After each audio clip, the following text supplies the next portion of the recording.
2 minutes, 30 seconds remaining.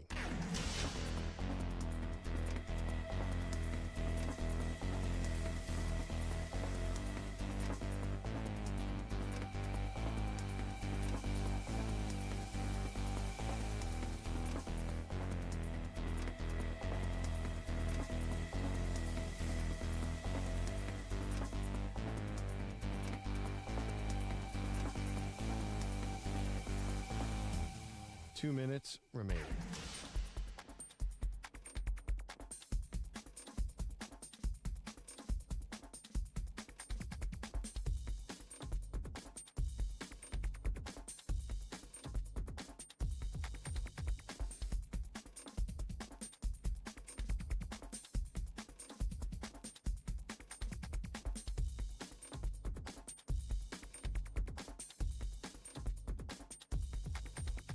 One minute, 30 seconds remaining.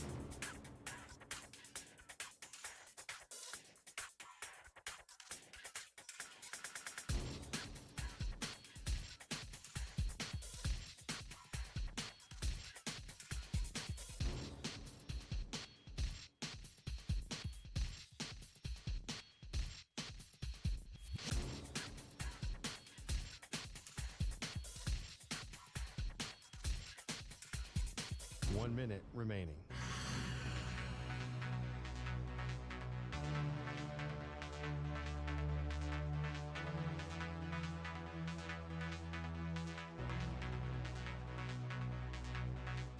Forty-five seconds remaining.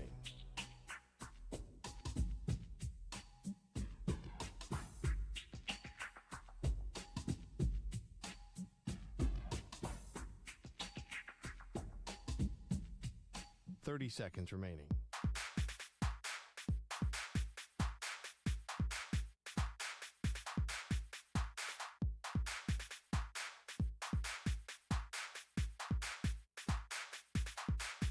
Fifteen seconds.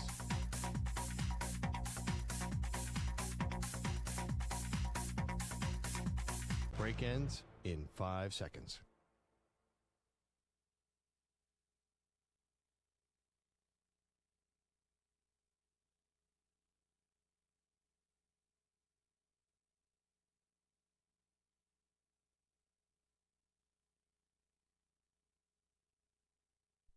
To infinity and beyond. He's live. He's nationwide. This is the Zach Gelb Show.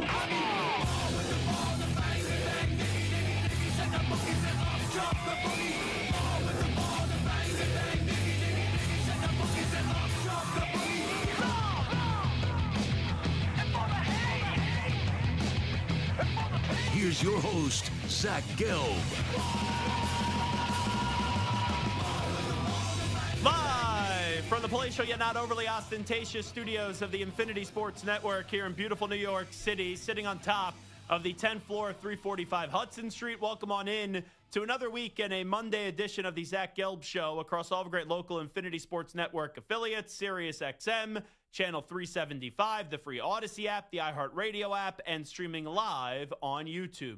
888-710-4ISN is the number to jump on in. That's 888-710-4476. You could always get at me on Instagram, where I'm straight flexing, or via the good old cesspool of Twitter, at Zach Gelb. That's ZACHGELB. We got Nico Iamaliava, Kudavitas, Scarlatos with us along the other way, and also Michael Samter as well. We're rocking and rolling all the way up until 6 p.m. Eastern, 3 p.m. Pacific time. And I will kill a bug right there on the air. How about that to start a Monday? Sorry, that was crawling right across the desk. And that was it for that little fella. And Joey McGuire, the head football coach at Texas Tech, big season potentially upcoming for the Red Raiders. He's going to join us at 4:20 p.m. Eastern, 1:20 p.m. Pacific time. I got to start the show off today, and I'm just tired. I'm tired of all this back and forth from some delusional people. Now, I think it's ironic that the people I'm tired with is coming from me as the source, because I am a fan of Shedeur Sanders. I don't think Shedeur Sanders should have been a fifth-round draft pick. I thought Shedeur Sanders was the second best quarterback in this draft class. And when I go through the discourse and when I go through the conversation after a third and final preseason game that we saw from over the weekend, I got to sit here and say enough is enough. And I'm cognizant of the fact that I may sound like a hypocrite with this, because after the first preseason game, I was sitting there saying, all right, Dylan Gabriel's hurt. You also have Kenny Pickett hurt, both dealing with hamstring injuries. Shedeur Sanders gets thrown into the fire, and he played really well. And then the depth chart came back out, and he was still the fourth-string quarterback.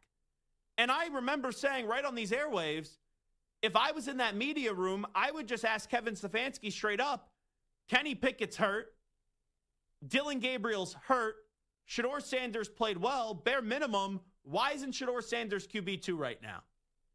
So I understand everything that I've said in the past, and I understand it may sound a little bit hypocritical from it coming from me, but the takes after this past weekend where Shedeur Sanders gets pulled in the final few minutes after basically doing nothing on offense and the excuses that have been made, I'm tapping out on this.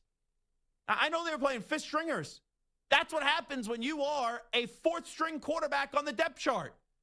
That's what happens when you're in preseason game number 3 in the second half.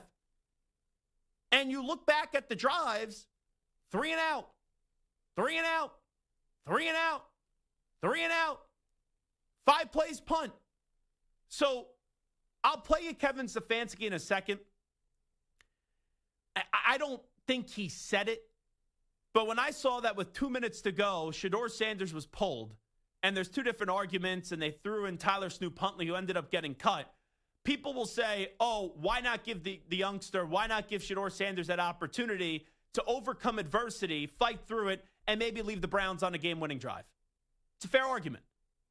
But when I saw that Shedeur was pulled, my immediate interpretation when they put Snoop Huntley in is that they used Snoop Huntley as a body, right? They needed more bodies in there because at a time, Dylan Gabriel was hurt. Kenny Pickett was hurt. Joe Flacco is older. You don't need him going through these crazy amount of reps in the offseason to get ready for the season. And Shedeur Sanders even suffered an injury.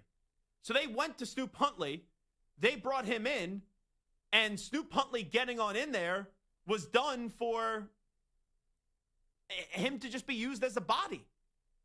So I look at why that was done and why I think they ended up putting, whether you agree with it or not, why they ended up putting Snoop Huntley in that game is I think they were doing him a favor. And I know Snoop Huntley has been in the league for a while. He made a Fugazi Pro Bowl. Let's be real about it. He's not actually a Pro Bowl quarterback, even though he has made a Pro Bowl, but it shows you how much of a farce the Pro Bowl is. And Snoop Huntley was thrown into the fire there, I think, as a thank you. Like, okay, let you have one more moment before we let rid of you. You could showcase yourself one more time to the rest of the league. They ended up actually going down the field and hitting a game-winning field goal, and maybe that makes another team that's looking for another veteran quarterback more inclined to bring you in. That's what I honestly thought. But afterwards, and I understand Shedeur was a good quarterback in college.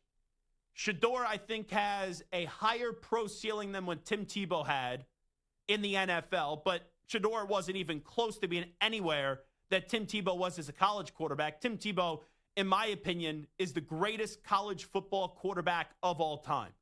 But the followings are so similar because there were people, wherever Tim Tebow was, where people said, oh, we need Tim Tebow. We need Tim Tebow. We need Tim Tebow. We need Tim Tebow. It was a loyal sycophant following. And Shedeur has that same kind of following where it doesn't matter who the quarterback is. It doesn't matter whether Shedeur succeeds or if he fails. That fan base that loves Shedeur, as loyal as they are to an individual player, will never say, oh, it's Shedeur's fault. And I'm not even putting this on Shedeur. All the 3 and outs, some of it's on him, but you win as a team and you lose as a team. You play well as a team, you don't play well as a team.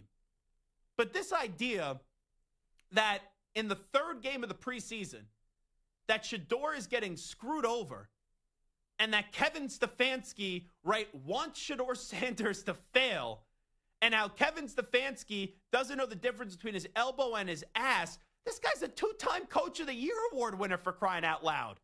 And it's not as if he's a 2-time Coach of the Year award winner with the Pittsburgh Steelers or the Baltimore Ravens or the Kansas City Chiefs or the New England Patriots, right? Like, you go through some of these teams, the Green Bay Packers. He's a 2-time Coach of the Year award winner in frickin' Cleveland. I understand he's not going to the Hall of Fame. I understand he's not the greatest head coach of all time. And if we're just being honest, I know people have denied this to me. I don't think Andrew Berry and Kevin Stefanski wanted even Shedeur Sanders in the first place, and I think the owner forced their hand. But the idea when Shedeur is in that building that Kevin Stefanski is sitting there and wasting his time and saying, how could we sabotage Shedeur Sanders? How can we screw over Shedeur Sanders? It's ridiculous. And I like Shedeur. I'm a Shedeur fan. I'm a Shedeur Sanders believer. But if you're sitting there after the game and you're saying, oh, Kevin Stefanski's trying to stick it to Shedeur, Kevin Stefanski's trying to screw over Shedeur, Kevin Stefanski's a racist, like whatever people are saying that I saw on Twitter over the weekend, you're embarrassing yourself. And there's no way you could actually think that. And I understand Shedeur has a loyal following. I understand there are an intense amount of Shedeur sycophants, but can you be fair for a second? It's a preseason game. He pulled him to go to Snoop Huntley. I think give Snoop one last chance before they're going to get rid of him. And the quarterback, whether he had a great amount of pieces around him or not, he was Mr. 3 and out. And we're going to sit here and we're going to talk about this on every show across the country for a guy right now that is a 3rd or a 4th string quarterback. Whether you think in the future he's going to be a starter or not, and I do. The reality is of the situation right now, he is a bottom of the depth chart guy. And he's getting treated like any other bottom of the depth chart guy. But it's amazing to me just the jackassery and the silly takes that I saw over the weekend, as if Shedeur is some victim, as if Shedeur needs to get out of Cleveland, and that Kevin Stefanski is some monster sitting there calculating, oh, how can I screw over Shedeur Sanders? When the Browns haven't had a quarterback in a long, long, long time. Like, if you sit Kevin Stefanski down and you tell Kevin Stefanski, Shedeur Sanders could be your next franchise quarterback, and you get a franchise quarterback finally in Cleveland, he'll take it in a second. And I understand, it's almost you're damned if you do, you're damned if you don't. Right? If the Browns didn't draft Shedeur Sanders, and then they threw out their quarterbacks week 1 and they failed, people would kill him. They take Shedeur Sanders, and now the one team that actually drafted him is getting destroyed for how they're operating and handling him. It's lunacy. It's crazy. It's ridiculous. It's absurd. And we're sitting here in August, and I'm a fan of Shedeur. I want to see Shedeur succeed. But this idea that we need to sit there and cry and freak out and go off and pop off on social media that Shedeur Sanders is getting screwed over, He's not. He's not. And I'm the same damn person that sat here and thought that he should have been QB2 after his first preseason performance. But since then, he's had an oblique injury. Since then, we haven't seen him play well. It's ridiculous. And I'm not going to sit here all year long, and I know we're going to talk a ton of Shedeur Sanders, and sit here and cater to a crowd that thinks right now, today, on August 25th, that Shedeur Sanders is getting screwed over. Because he's not. Let's listen up. This is Shedeur Sanders. If he expects to make the team, it looks like now, with cut-down day being tomorrow, that the Browns are going to keep all 4 of these quarterbacks. Oh, the jokes keep on writing themselves. We know Joe Flacco's already the starter. Looks like Kenny Pickett's going to be number 2, I would imagine. Then probably Dylan Gabriel 3, and then Shedeur Sanders will be buried on the depth chart as 4 with that unfair treatment that he's receiving right now. Here's Shedeur if he expects to make the team. Obviously, I feel like I can improve in a lot of areas. You know, like the same thing I said last time, walking off the field last game that I played in. And I'm just excited for the opportunity to get out there and play. Couple days, 3 days until roster cutdowns. How do you feel about that? Do you feel like you belong here on this team? Obviously. Overall, as a player, I feel like I put in the work. I feel like everything I do, you know, I try to do it to my best, and that's all I ask for. So if you ask anybody on the team, would they feel like they belong, you know, in their own eyes. So I feel like I do. Here's the sad part about this. Shedeur actually handles this stuff the right way. Those were great answers. I don't have a problem with anything Shedeur said, but it's all the dumb conjecture that I see on Twitter and his fans that are making it tough, really tough to take in and follow right now. One more from Shedeur Sanders is his reaction to getting pulled late in that game in the preseason. Yeah, I didn't know I was out. Yeah, I didn't know. I was on the bike. I was powering up. I was powering up for that 2-minute drive because, that's just a situation every quarterback dreams for. That's many situations I've been in before, and I thought I was in. So then he told me I wasn't in, and I was like, okay. And then let's go to Kevin Stefanski. Let's hear from the source himself. Why did you pull Shedeur Sanders on the final drive?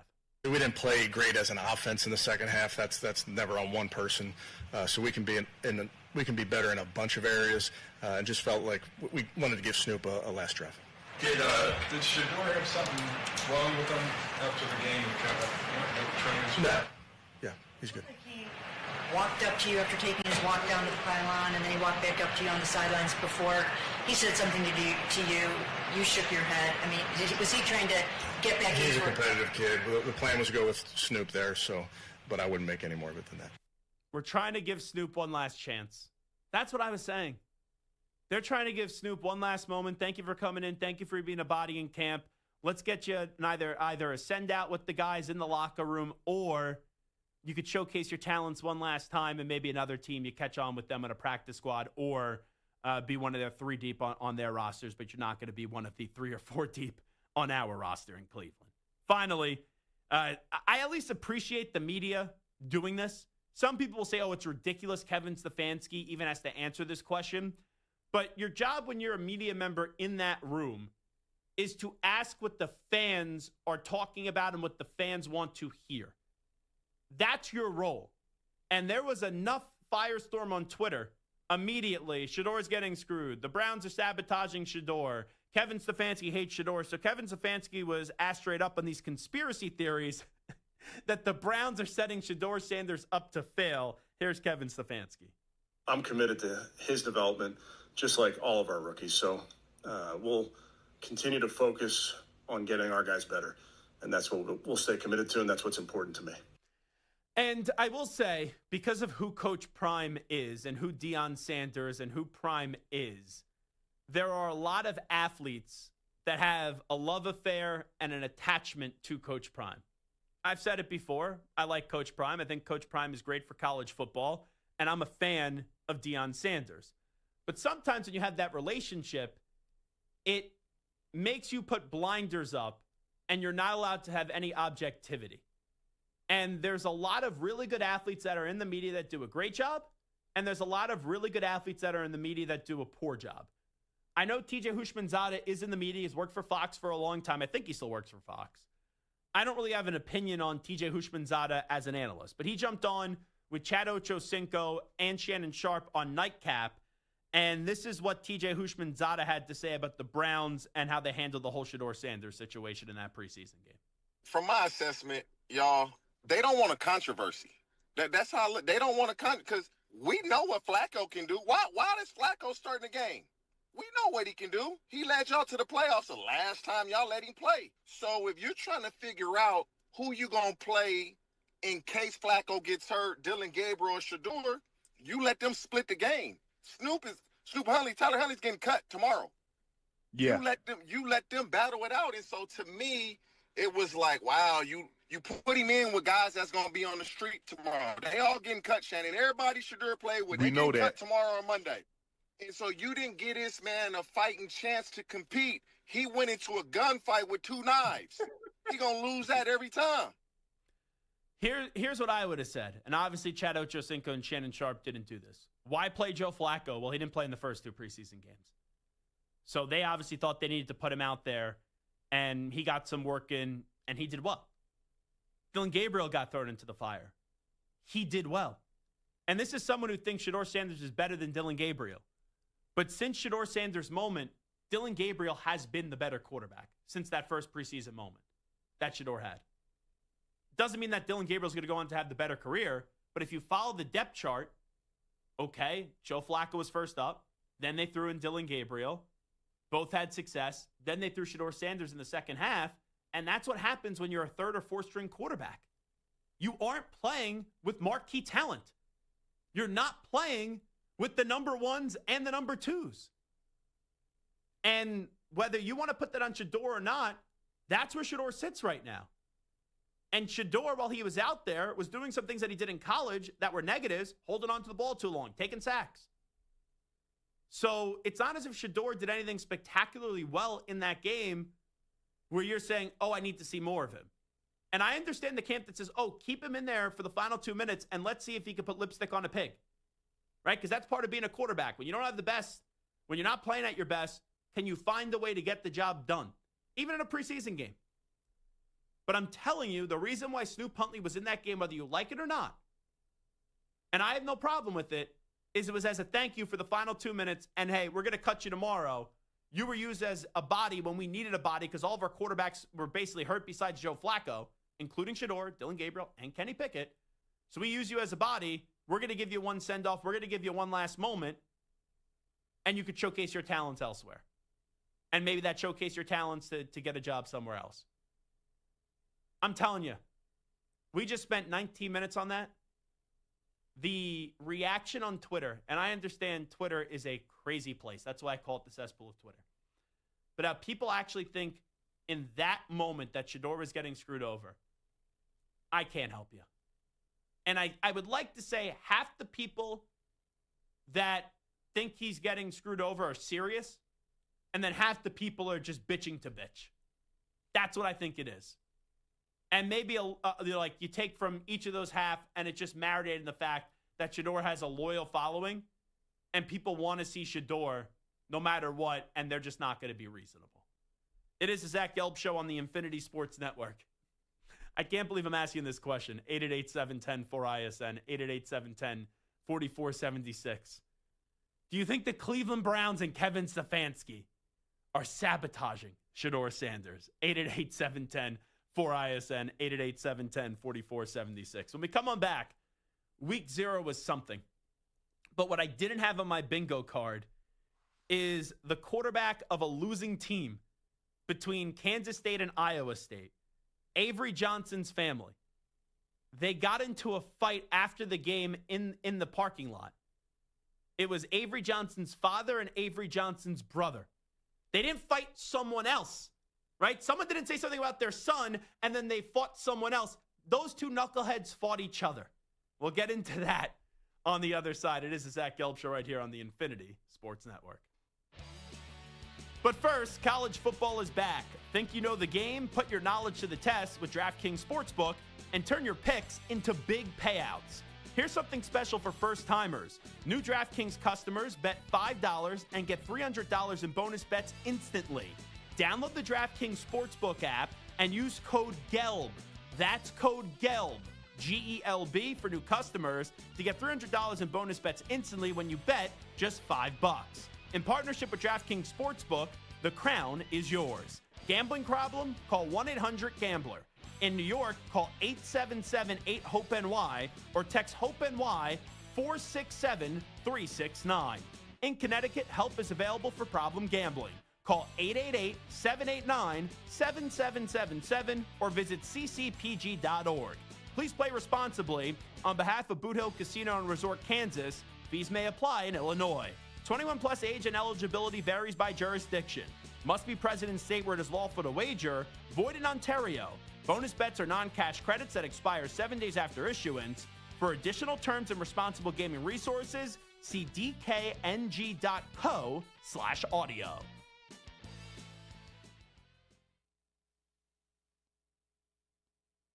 You're in a 4-minute break.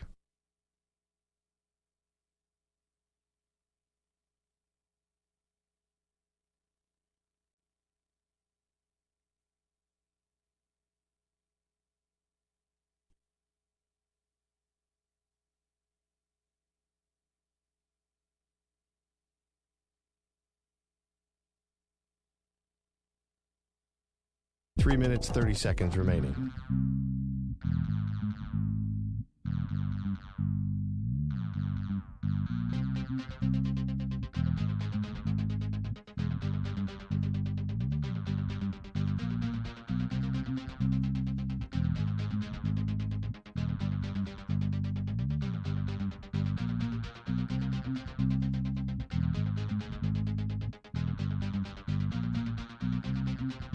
3 minutes remaining.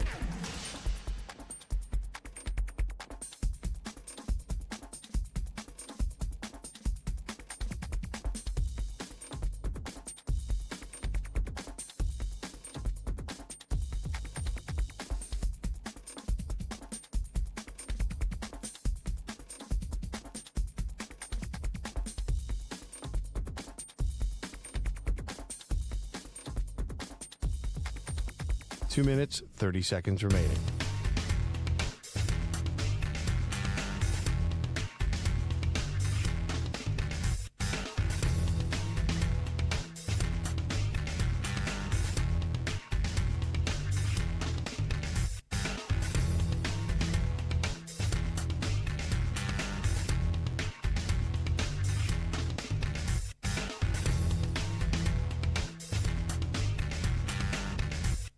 Two minutes remaining.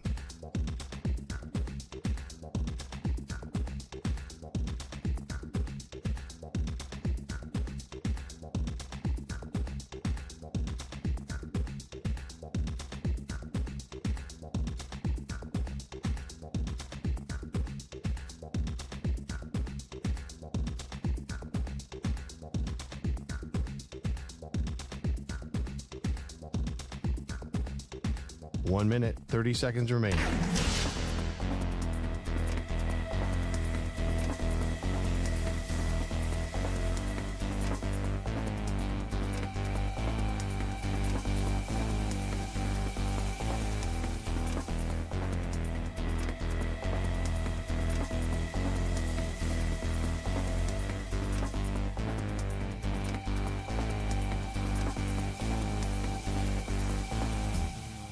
One minute remaining.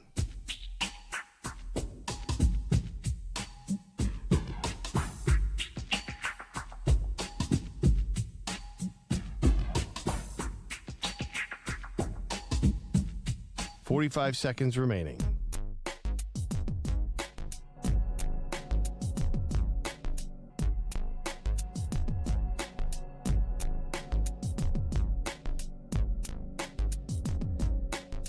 Thirty seconds remaining.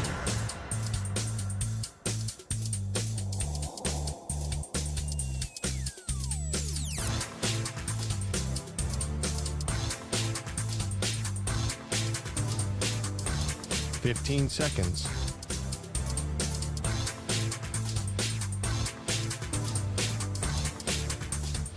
Break ends in 5 seconds.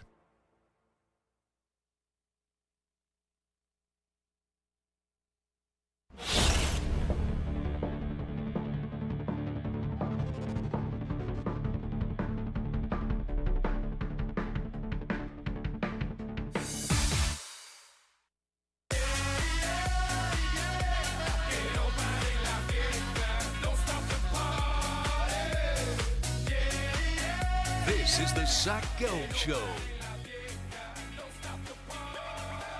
I gotta ask a question here. Welcome back in. It is the Zach Gelb Show on the Infinity Sports Network. There's some things I'll miss, but I don't miss much. And Samter has said before, it's crazy how I could keep an eye on so many different things. So I was in the middle of that rant about just some of the jackassery in the conversation regarding Shedeur Sanders. I did see out of the right corner of my eye, right, if you're watching on YouTube, Mike has these kind of lower thirds that he puts into the system. And there, I guess you were inserting the lower thirds into the system while we were on the air, which, whatever, it's fine. Did you have a fat finger on one of them? Did you have any idea what you put on the air for one name in particular? Mike? No, I don't. The second string quarterback, or the guy I think is going to be the second string quarterback for the New York Giants. Do you know what his last name is? Oh, yeah. So we actually had that conversation on Thursday. Mm-hmm. And Mr. Dart, you called him Jackson Fart. So I made that. I did that as like a joke. I'm like, if he plays well, he'll be called Jackson Fart. Yeah. But you just threw up on the screen Jackson Fart. So that was intentional. When you were talking about that and you said it, I changed that last week. I must have accidentally clicked the button to have it go up there, but that was intentional last week. If you watched last week's show when you were talking about Dart, after you called him Jackson Fart, the lower third changed to that. So that was our Michael Penis moment, like that one news station. You did it intentionally. Yeah, it wasn't a Michael Penis moment. It was a intentional moment, but it was not supposed to air now. It aired last week if you go back to watch Thursday's show. Let me just ask you a question. You're a quarterback, right? Starting in the NFL. Your last name is Michael Penix, and you're jogging off the field in a preseason game, and some fan goes, "Hey, Michael Penis, have a great season." What do? Do you just walk past that fan? Do you say something to that fan? Or do you just, as the Beatles would say, let it be? Depends on my mood. I mean, if somebody said, "Hey, Moist Mike" on the street, I might ignore him or I might, engage. So I feel like at a certain point, he probably hears it all the time. Mm-hmm. If it's a Falcons fan who's trying to just get to know, but if it's an opposing fan trying to talk smack, then maybe he'll ignore it. Nico, what would you do if your last name was Michael Penix Jr. and a fan said, "Hey, Michael Peters, have a good season"? What would you do? I got no problem with it. I mean, I feel like people butcher names all the time, so it wouldn't bother me too much. Can we just be? No one's butchering his name. They're. Like in that moment, the TV station did.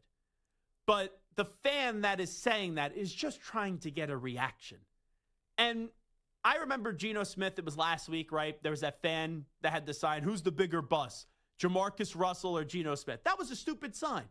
And Geno Smith gave that fan 2 middle fingers. I don't really have a problem with that because it just made no sense. But if someone's saying Michael Penis and having such juvenile behavior, even though it's funny, I will admit, I am sophomoric. I think you just kind of walk off the field and run to the tunnel, and you don't need to check the fan. But people all about stand on business, 10 toes down. That's always what I hear. And that's what ended up happening in a preseason game where Michael Penix Jr., with that big Penix energy, confronted a fan for calling him Michael Penis Jr. So that's what that is. I'm going to be totally transparent here. I watched Kansas State and Iowa State.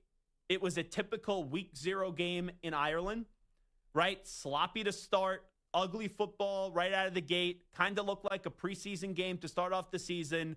And then in the second half, it got good. It got really good. And you had Rocco Becht and Avery Johnson, 2 really good quarterbacks in the Big 12. Rocco Becht, to me, is the better quarterback. I believe that Rocco Becht could be a first-round pick, especially with his family lineage. And you look at the game, both those quarterbacks got going in the second half. It turned out to be a fun game, 24-21.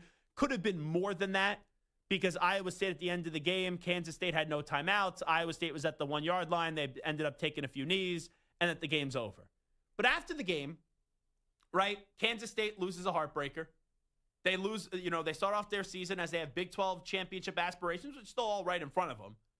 But Kansas State loses to Iowa State, and you would think, right, if you're Avery Johnson, the quarterback, you just want to have to deal with talking about the game. Why didn't you win and all that stuff? Well, I don't know when they flew back, if it was immediately afterwards or if it was the next day. But at some point after the game, there is a viral video of 2 Kansas State fans fighting one another. Now, I saw the headline on Twitter, and you never know if things are real or not on Twitter. Like there was some message board today that was sitting there and saying that Cade Klubnik got in a car crash, and then that got put out there by this college football account that has 125,000 followers, and then Clemson, I guess, had to talk to their media or someone and say, hey, that didn't actually happen. So I never know what to actually believe online, especially in this day and age of trolling and AI and all that stuff. So I see this video of 2 Kansas State fans fighting, and I read it as it said Avery Johnson's father and Avery Johnson's brother got into a fight. So when I hear that, I just thought to myself, and this is what I thought for several hours.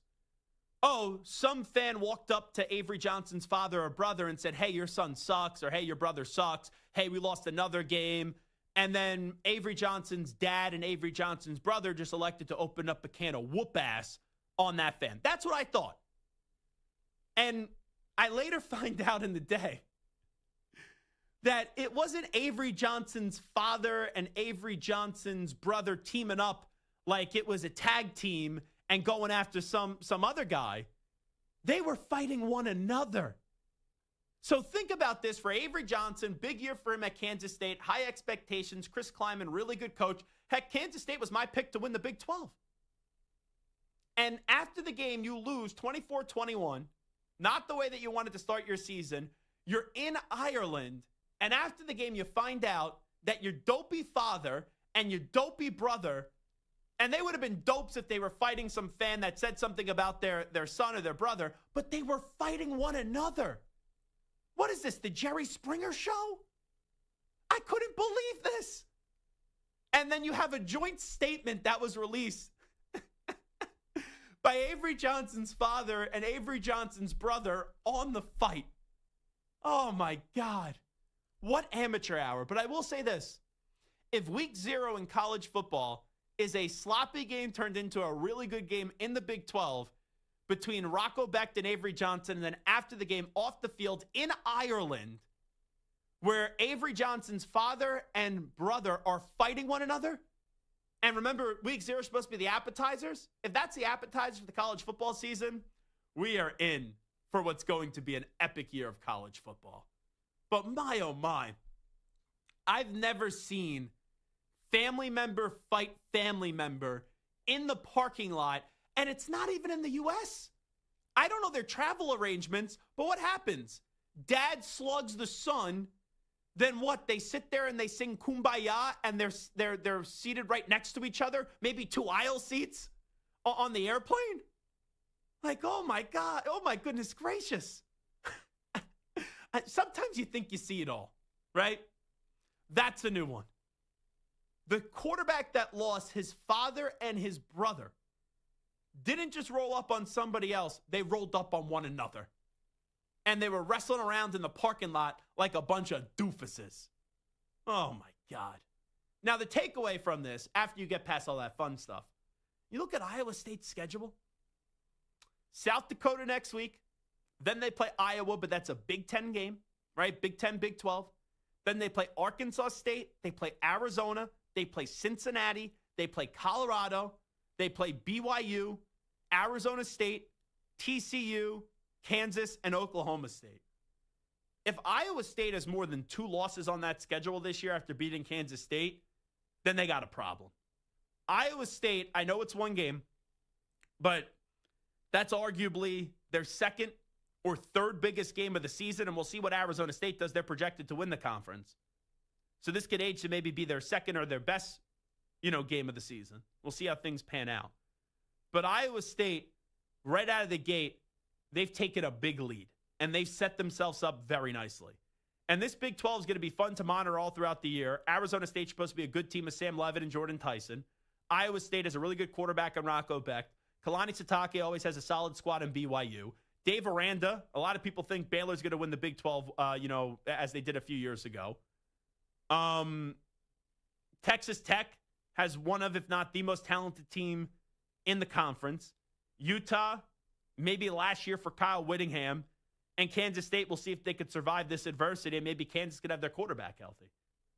So I know it's only 1 game. And, right, a week 1 victory, things could obviously change, and things that happened earlier in the season, right, it's week to week. Look at Notre Dame last year. They beat A&M to start the season, and they lost game 2 of the season to Northern Illinois. After that, if I would have told you that Notre Dame would have been in the national championship, you would have said, what are you smoking? Did you get into Stu's stash? Seriously, that's what you would have said to me. But Notre Dame ended up running the table after that. So it's only 1 win, but that is a massive week 1 win. And they'll beat South Dakota. But if they then beat Iowa and start the year off 3-0, when's their next big game? Arkansas State, no. Arizona, no. Cincinnati, no. Colorado, no. Maybe BYU, but you should beat them, especially with Retzlaff no longer being there. If they beat Iowa, their next big game may not be until November 1st up against Arizona State. Now, anything could happen in the Big 12. We saw it last year how Kansas spoiled some people at the end of the last season, and they ruined some people's season. But that not only is a win up against a Big 12 team, but when you factor in what your schedule looks like the rest of the way, for Iowa State, it's Big 12 championship or bust this year. It is the Zach Gelb Show on the Infinity Sports Network. We'll take a break. We'll get to all the latest with Jerry Jones and Micah Parsons after this latest Infinity Sports Network Sports Flash from the Ackman, Rich Ackerman.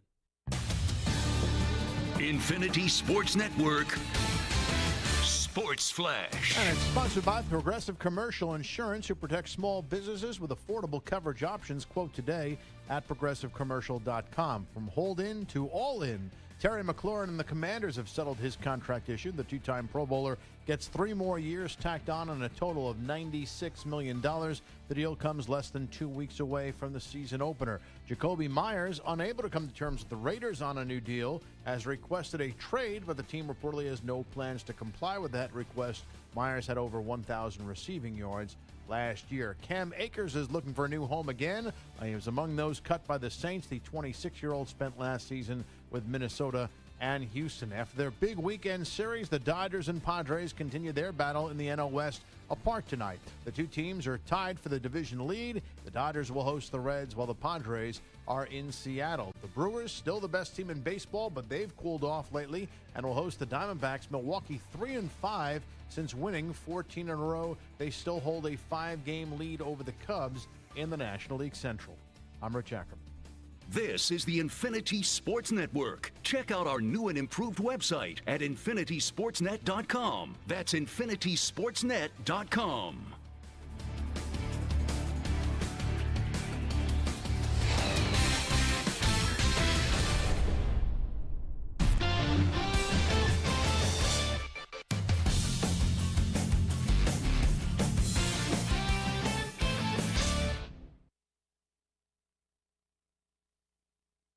You're in a 5-minute break.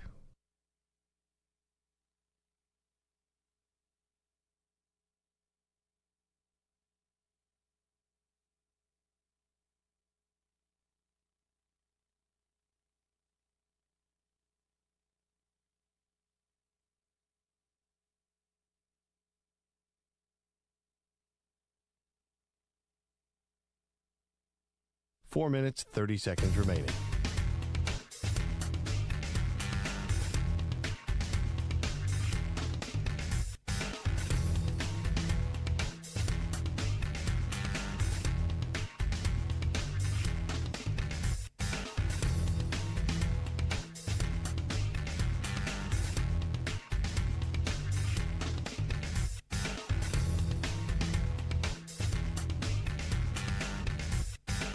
Four minutes remaining.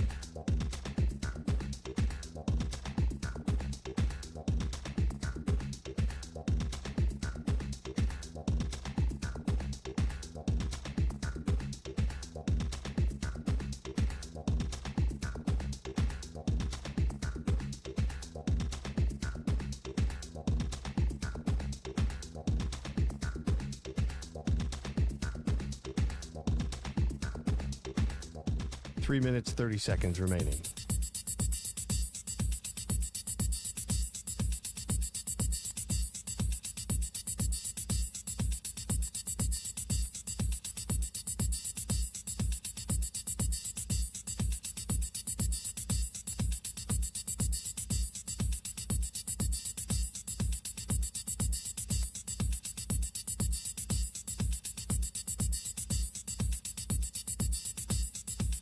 Three minutes remaining.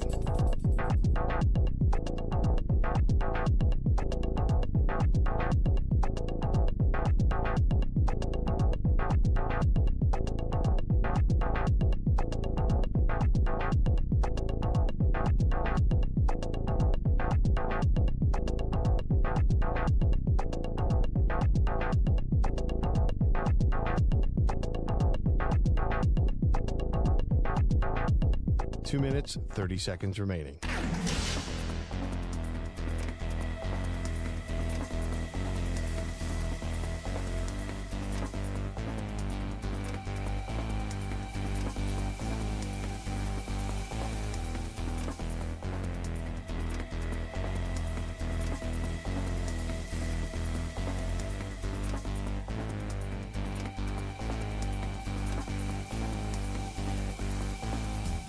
Two minutes remaining.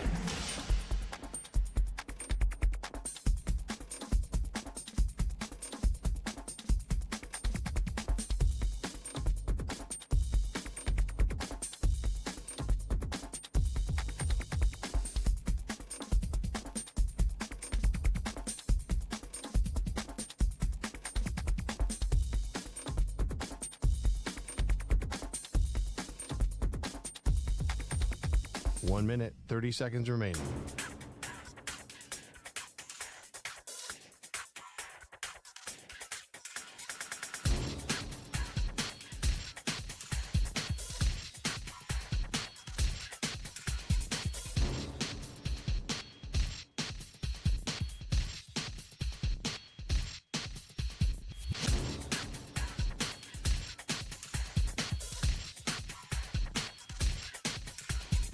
One minute remaining.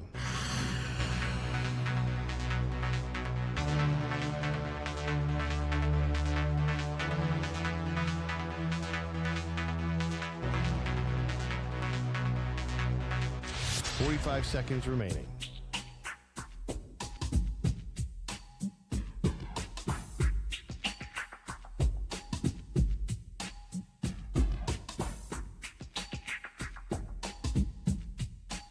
Seconds remaining.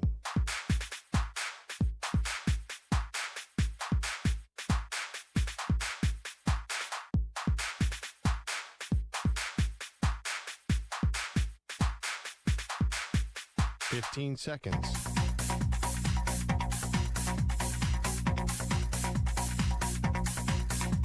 Break ends in 5 seconds.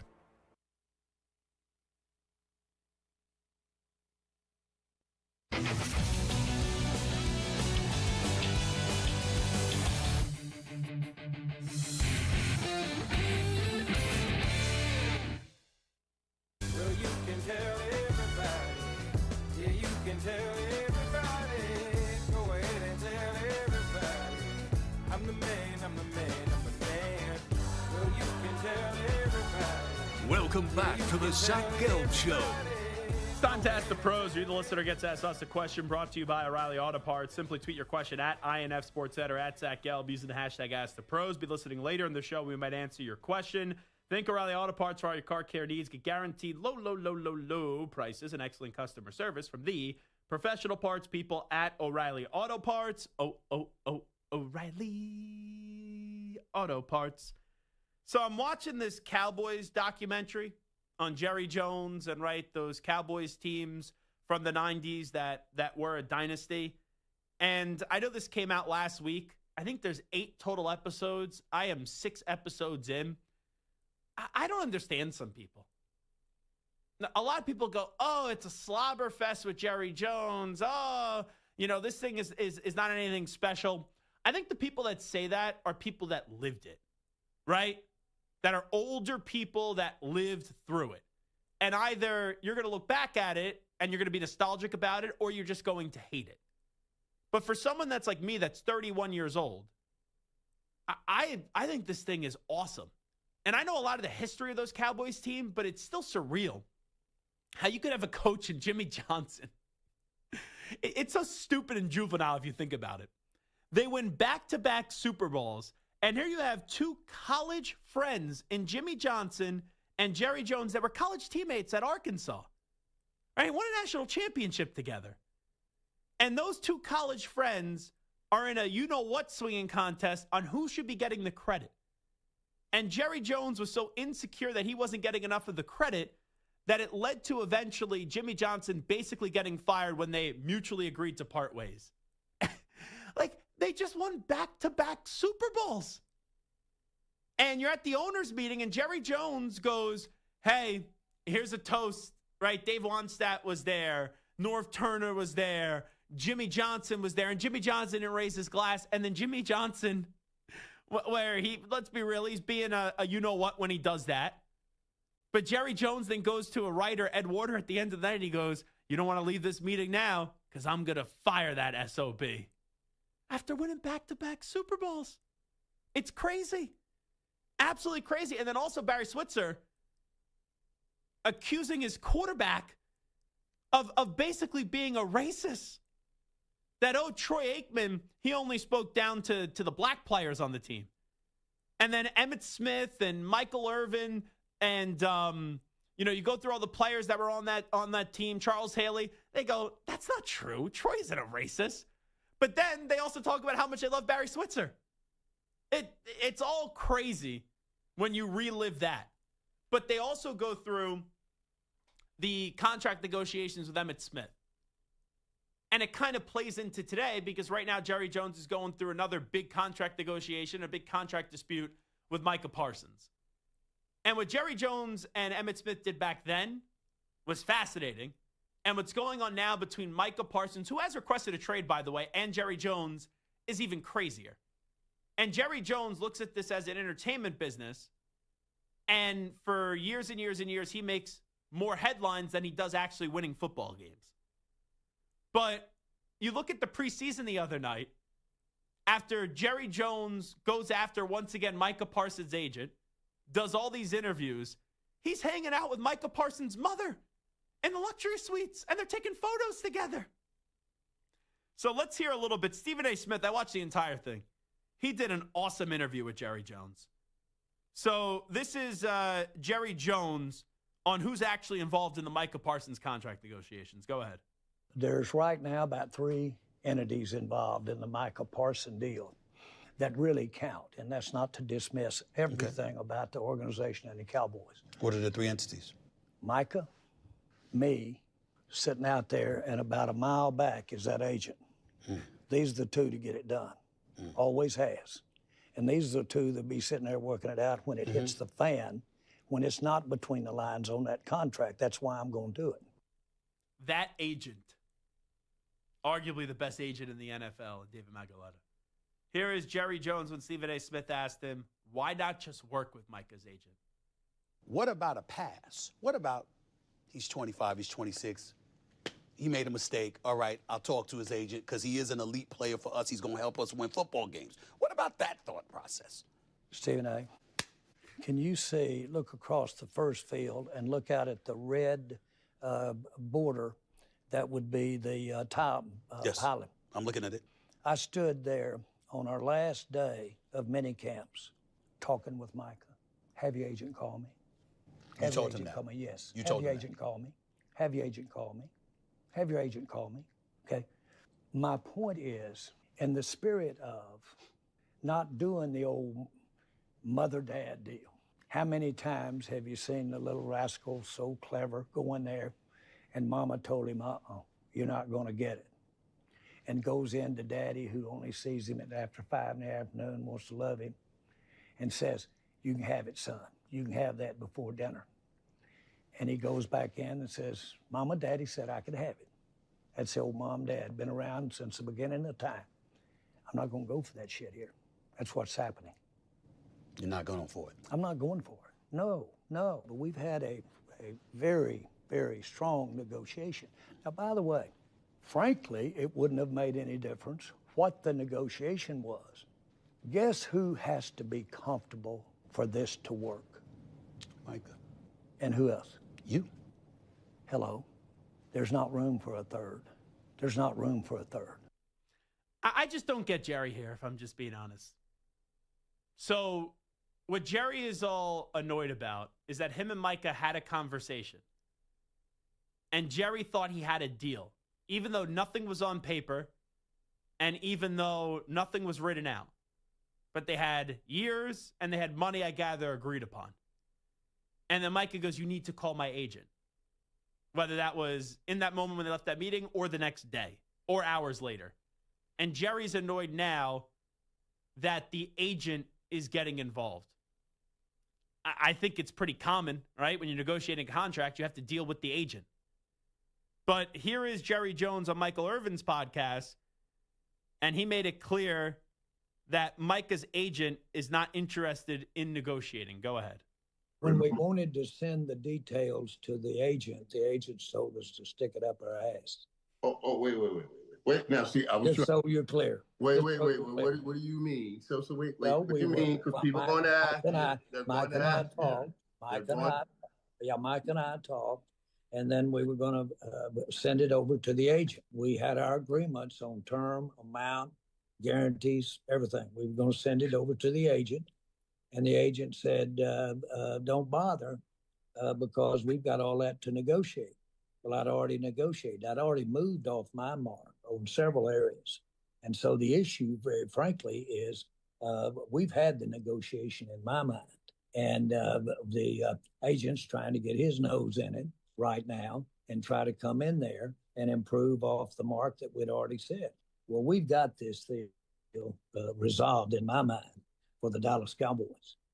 And we've got it done. And if the agent wants to finish up the detail, which is should, and do all the paperwork, and he can do that. And we're ready to go. But as far as the amount of money, the years, the guarantees, all of that, we'd negotiate that. And here's Ryan Clark as he spoke on behalf of Micah Parsons' agent after having a conversation with him. I just hit David Mulligetta, and I simply asked him, I said, did you tell Jerry Jones to stick the contract up his ASS? Because I was like, ain't no way. And he laughed. And he said, I've never used that phrase in my life. So for anybody who is reporting that, for Jerry Jones saying that, this is false. This never happened. This is just another public way to make this situation, which is already ugly, even uglier. David Mulligetta in no way has ever told Jerry Jones or any other general manager or owner that.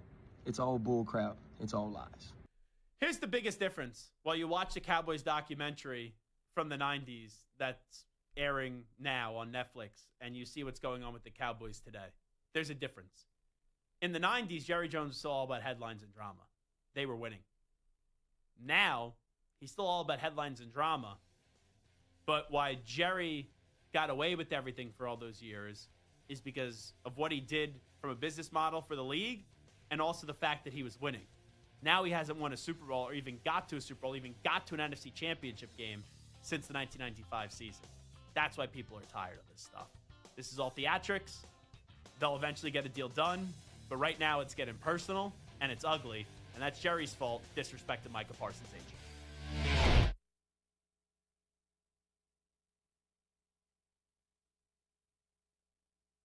You're in a 5-minute break.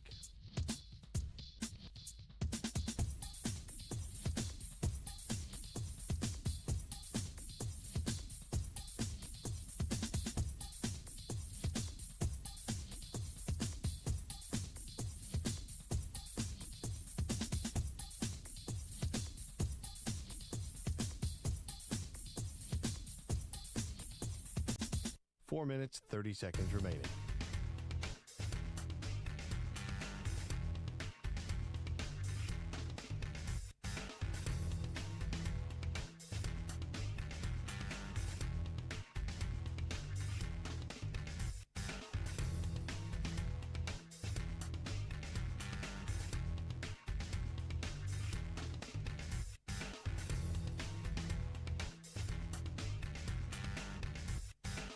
Four minutes remaining.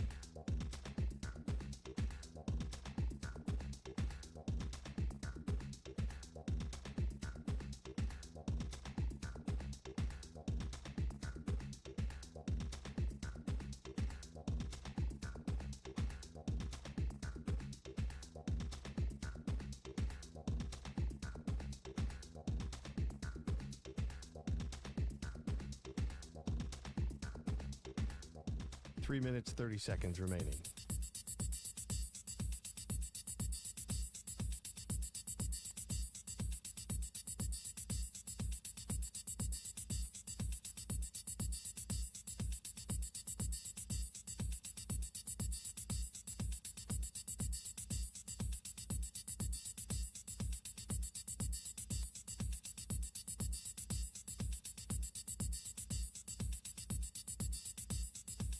Three minutes remaining.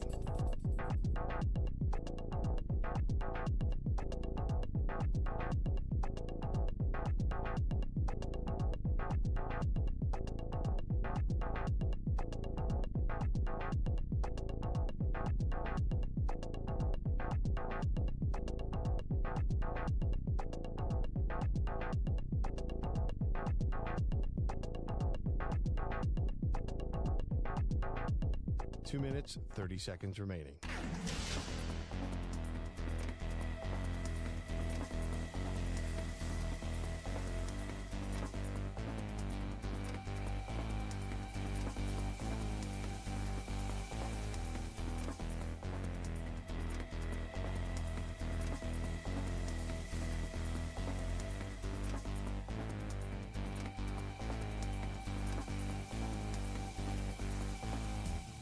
2 minutes remaining.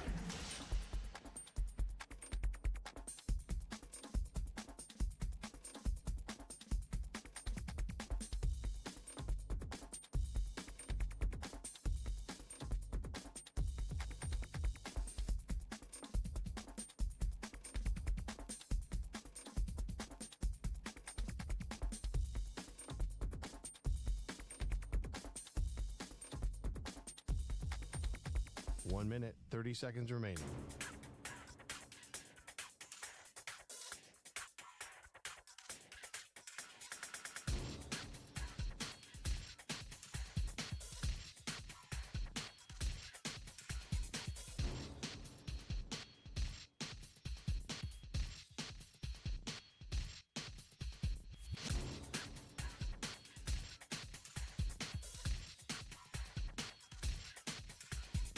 One minute remaining.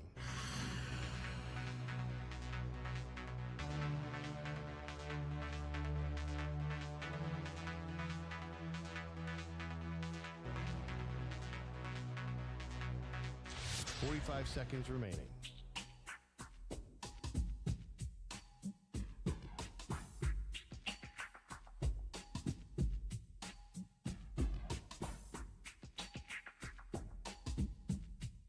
30 seconds remaining.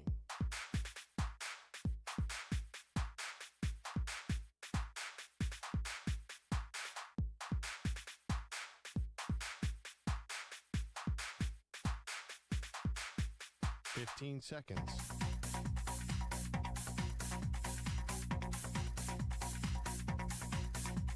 Break ends in 5 seconds.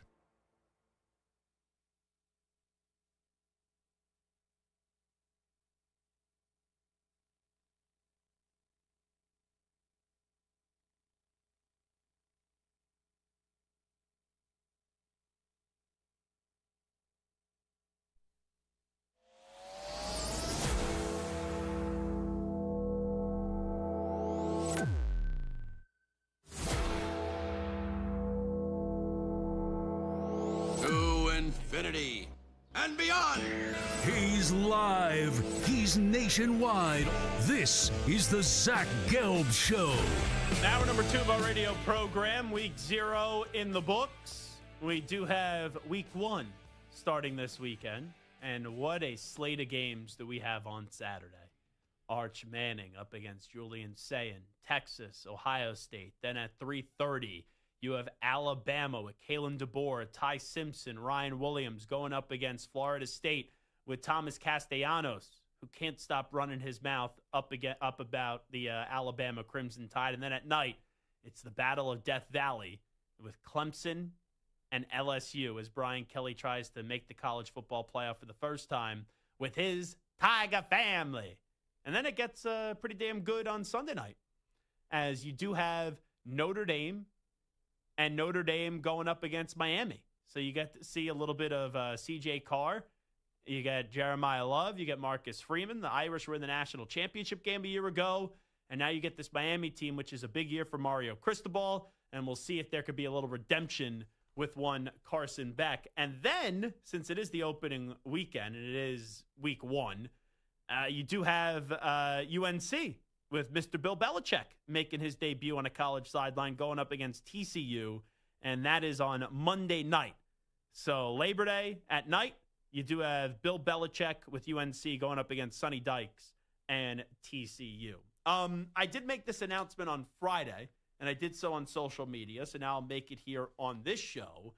I have been hired this year for the NFL season for 6 games by Compass Media Networks to do some studio hosting for NFL broadcasts. So I'll be doing 4 Dallas Cowboy games on Compass Media Network's coverage of Dallas Cowboys football, and then 2 other NFL games as well. That doesn't mean anything for this show. Some people are like, oh, you leave it Infinity Sports Network. It's just 6 games. Very happy to get this deal done with Compass Media Networks. And I'll be doing games on September 21st, Cowboys at Bears. September 28th, Packers at Cowboys. Then a to-be-determined NFL game on October 5th. October 19th, Commanders at Cowboys. November 30th, to-be-determined NFL game. And then December 14th, Vikings at Cowboys. So I'll be doing pre-half and post for those 6 games, 4 of them being part of Compass Media Network's coverage of Dallas Cowboys football.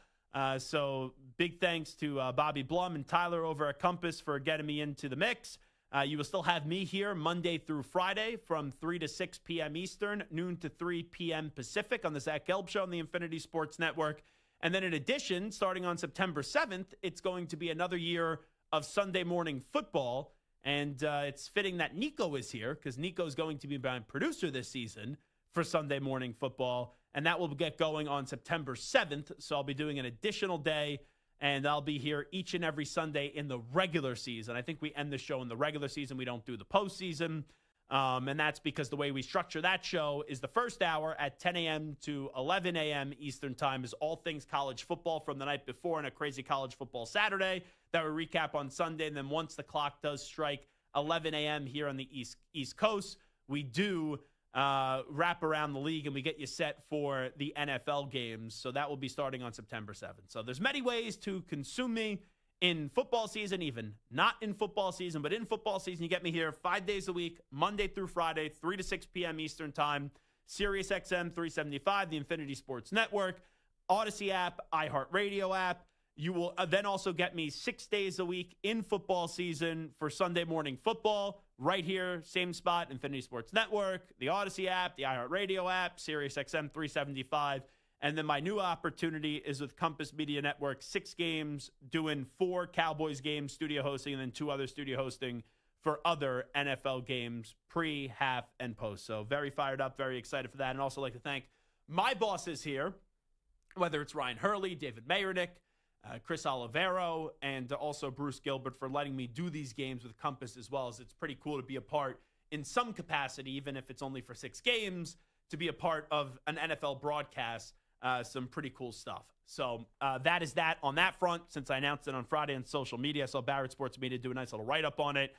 Just wanted to, since I was out on Friday, just wanted to make sure we made that announcement as well for people that aren't on social media that do follow me and do listen to me each and every day right here on The Daily Show. Okay, let's get to contracts. And we've had 4 big contract situations this offseason.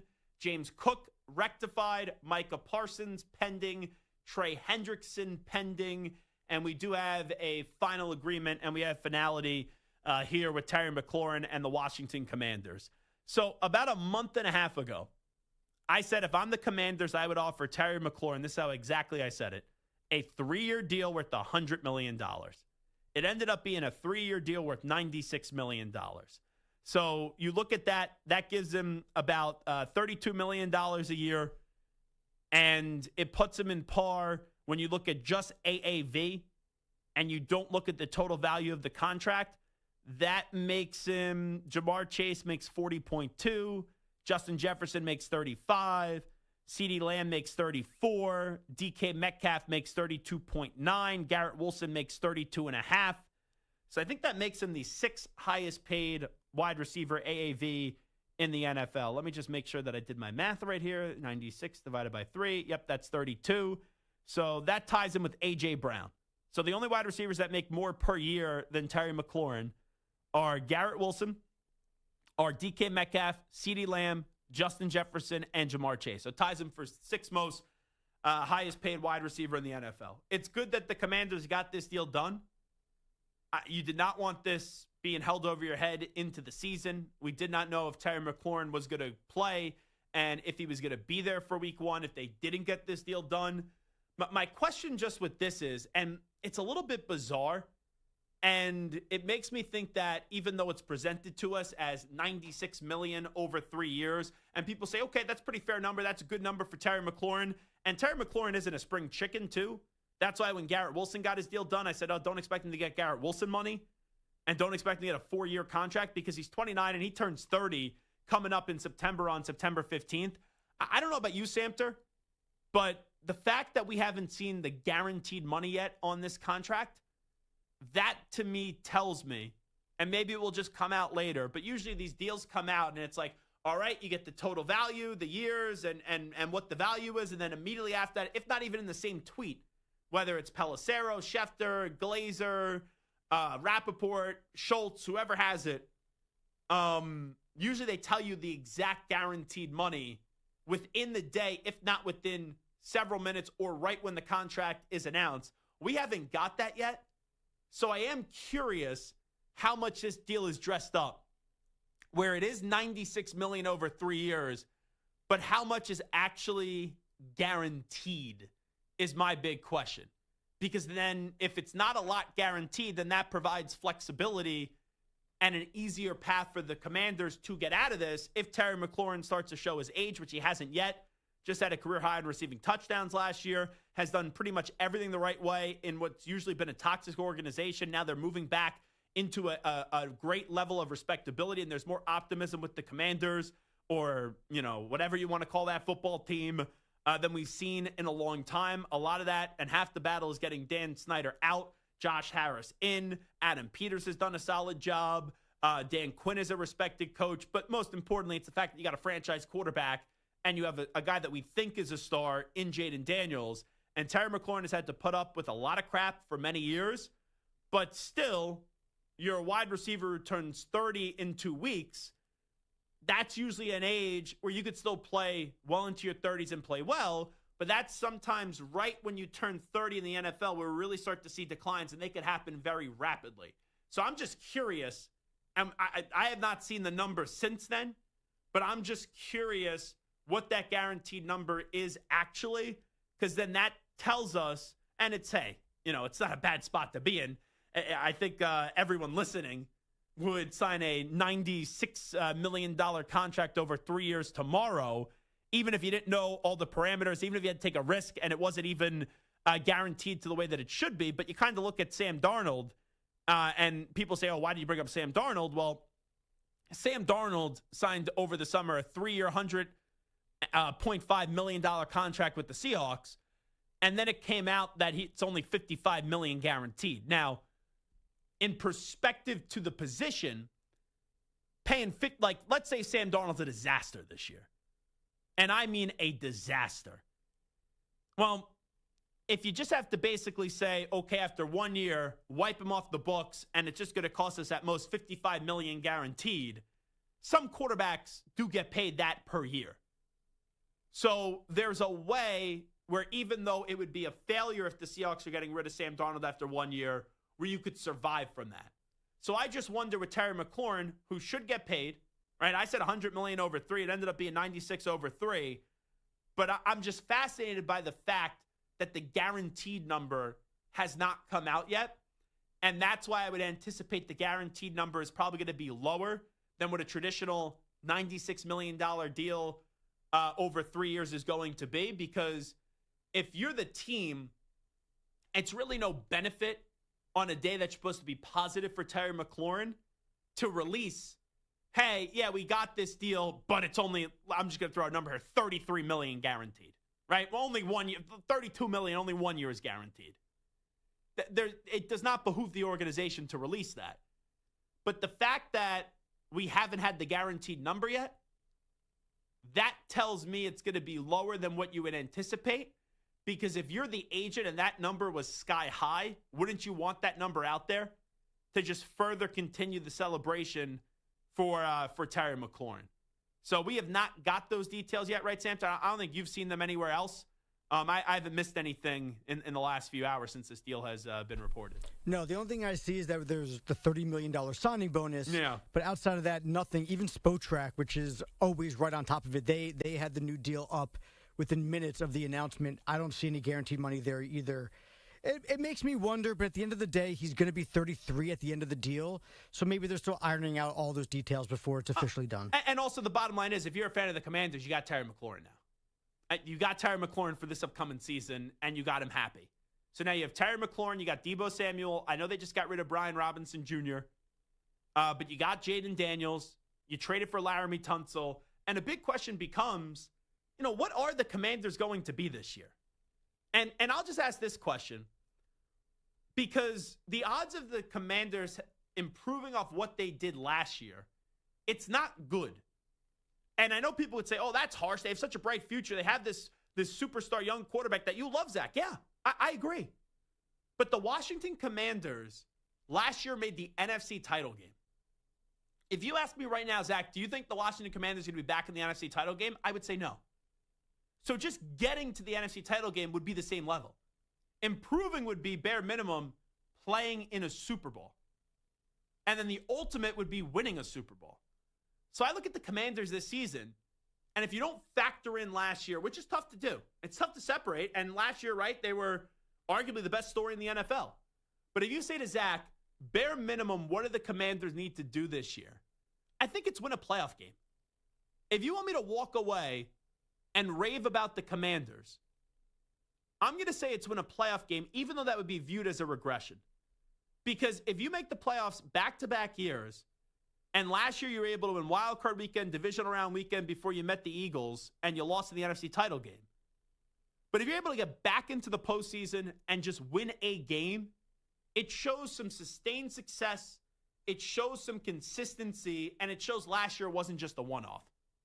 But I'll tell you, I think the Commanders, they're not going to win the division. The Eagles, to me, are the team that's going to win that division. And then you get thrown in a bunch of teams in a deep NFC fighting for 3 spots. Like right now, if I had to give you my predictions, and I'm going to change this up a little bit. Eagles still win the NFC East. I'm thinking of picking the Vikings to actually win the North. Then I would pick the Bucks right now to win the South. And then the West, I'm flip-flopping between the Rams and the 49ers. Let me lean Rams today.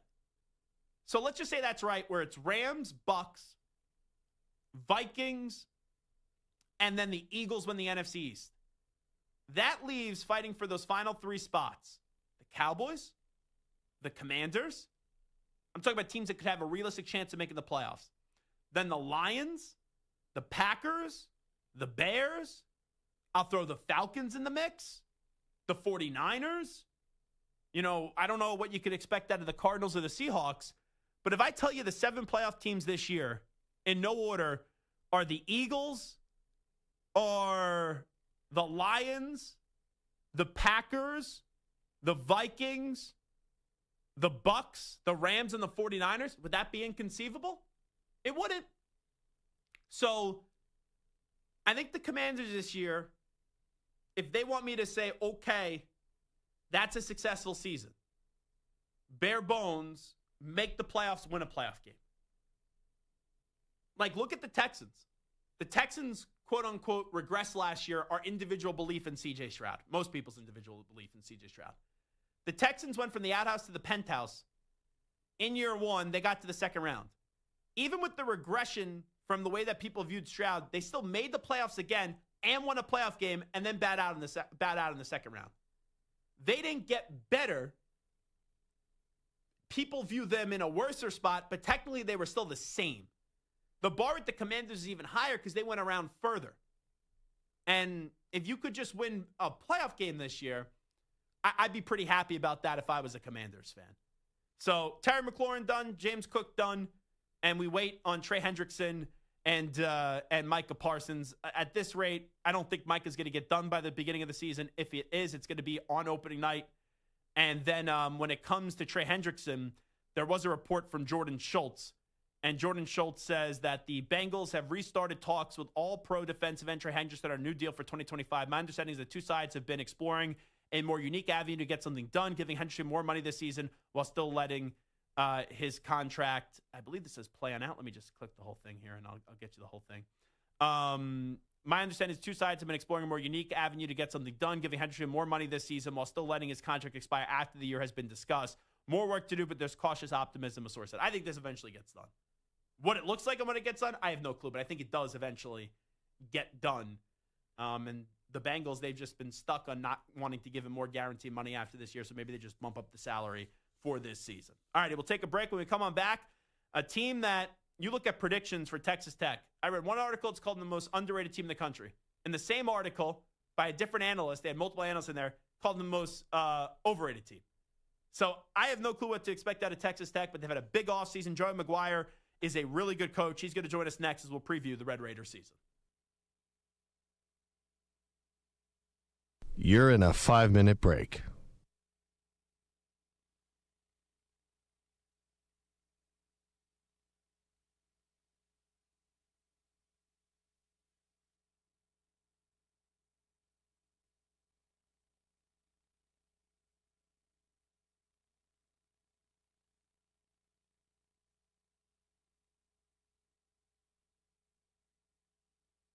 4 minutes, 30 seconds remaining.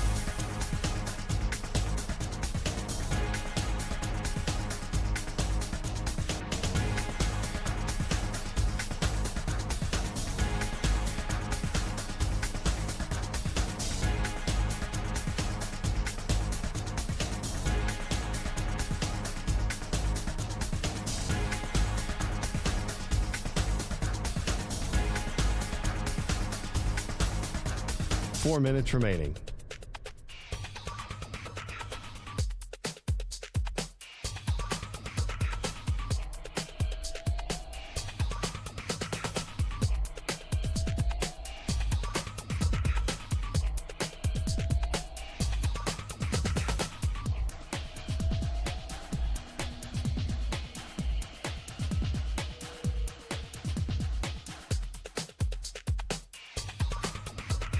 Three minutes, 30 seconds remaining.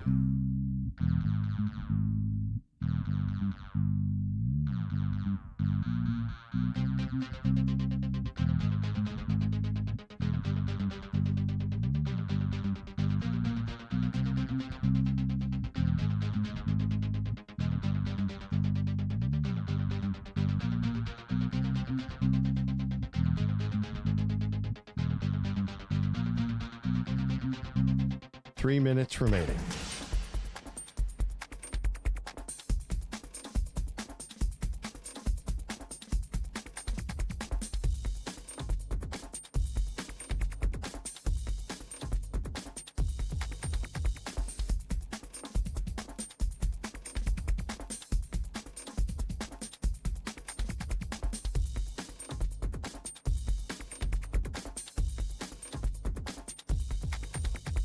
Two minutes, 30 seconds remaining.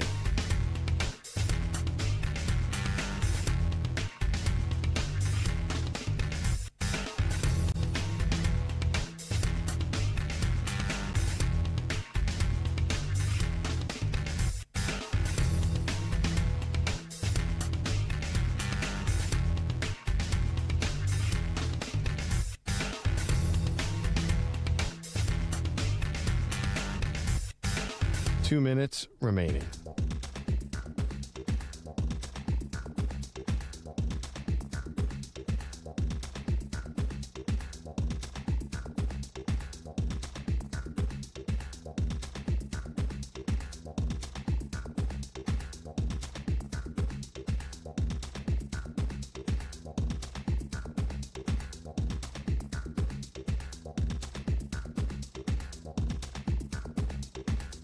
One minute, 30 seconds remaining.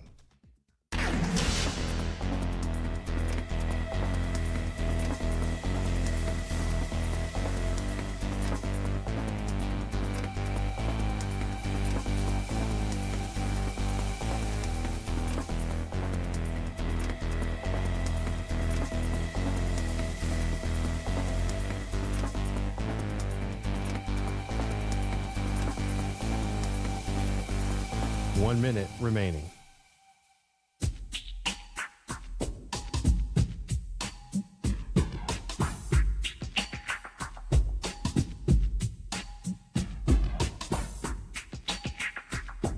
.45 seconds remaining.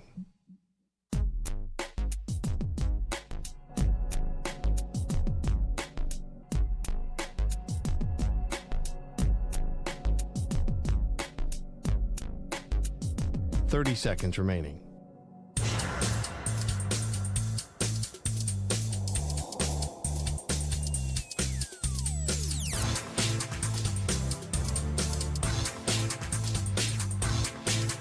.15 seconds.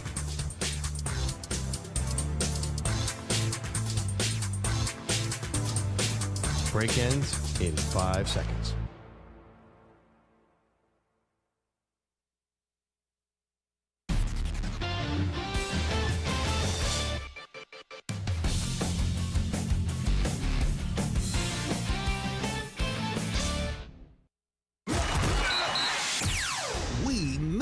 College football. Genty, his first touch. And typical Ashton Genty. Look at him go! You can't bring him down! Is he? Yes, he will! We can't wait for the 2025 season. Howard with third and left.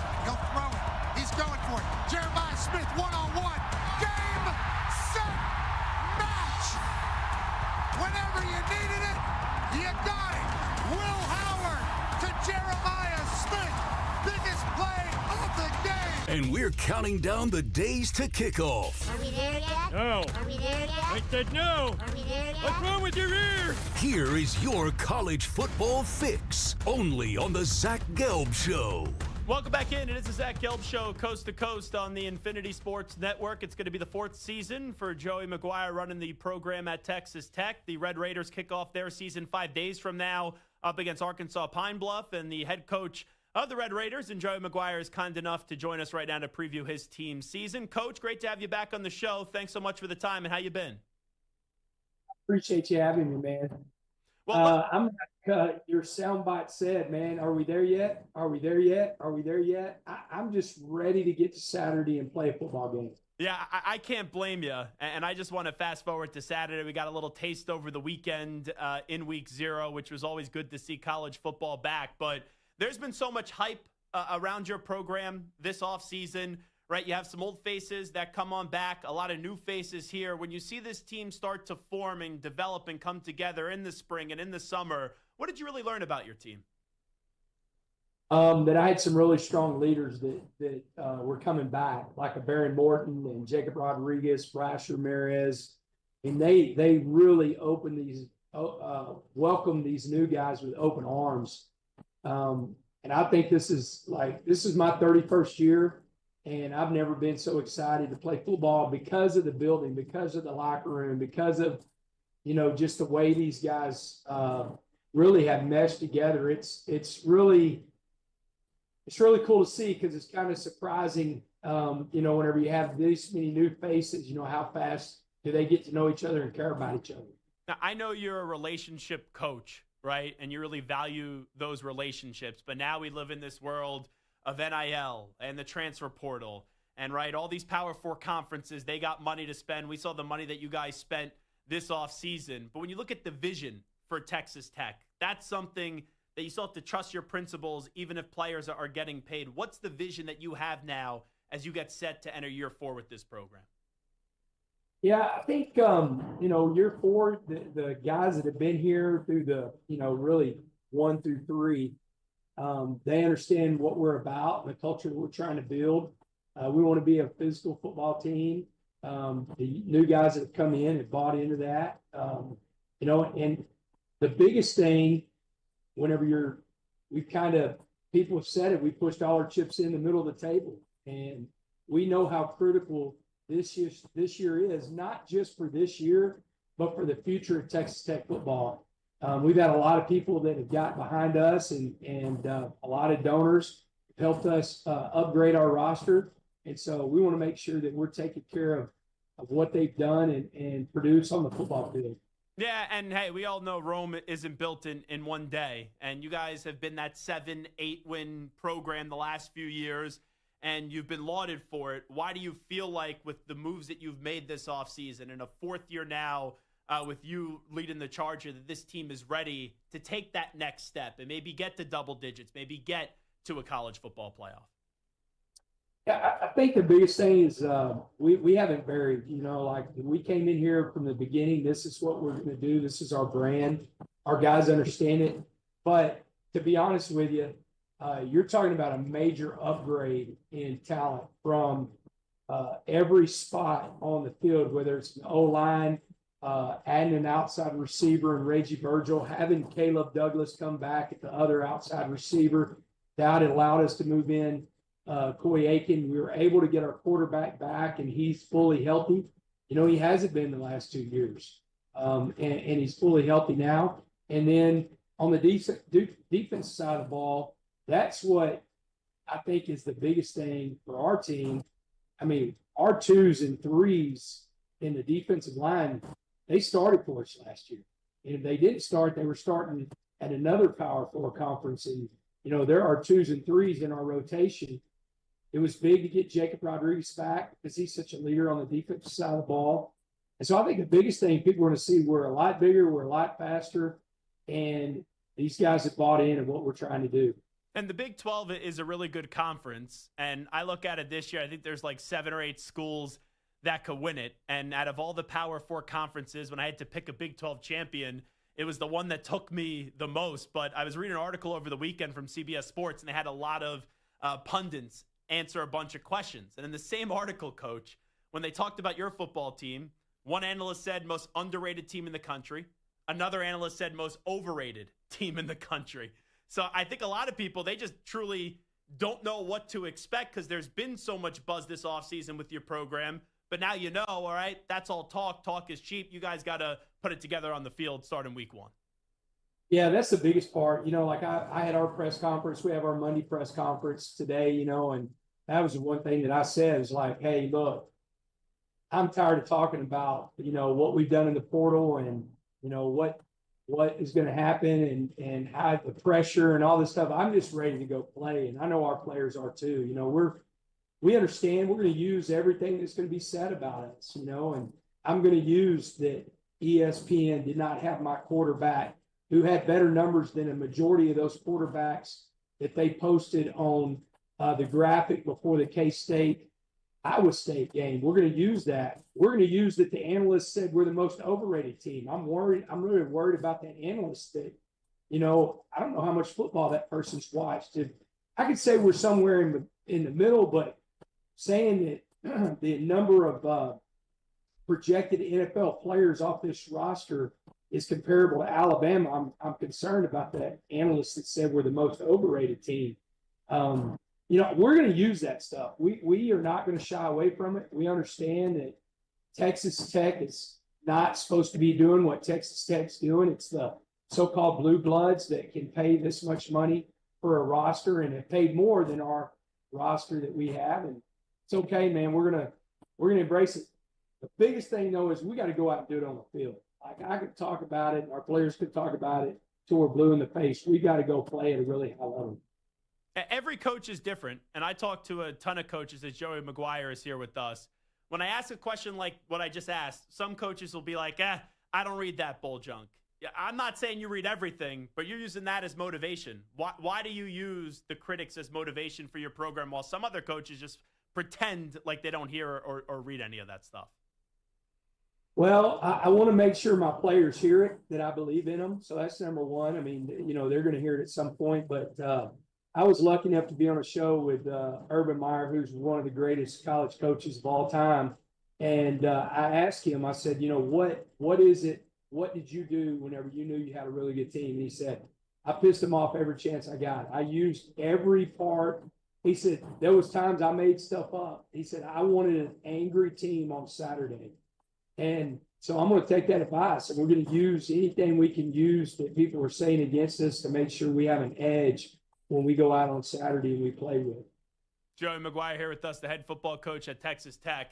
I went to Temple, so I'm a Matt Rule guy, and I know Matt very well. And I know that you had a very legendary high school career, but I'm a New Yorker coach, so I first became familiar with you when you joined Matt's staff. Take me back all those years ago while you said, okay, I'm going to leave the high school game where you had a great job and you were having a lot of success, and why you wanted to embark on this journey and what was an unknown entering the college football world for you.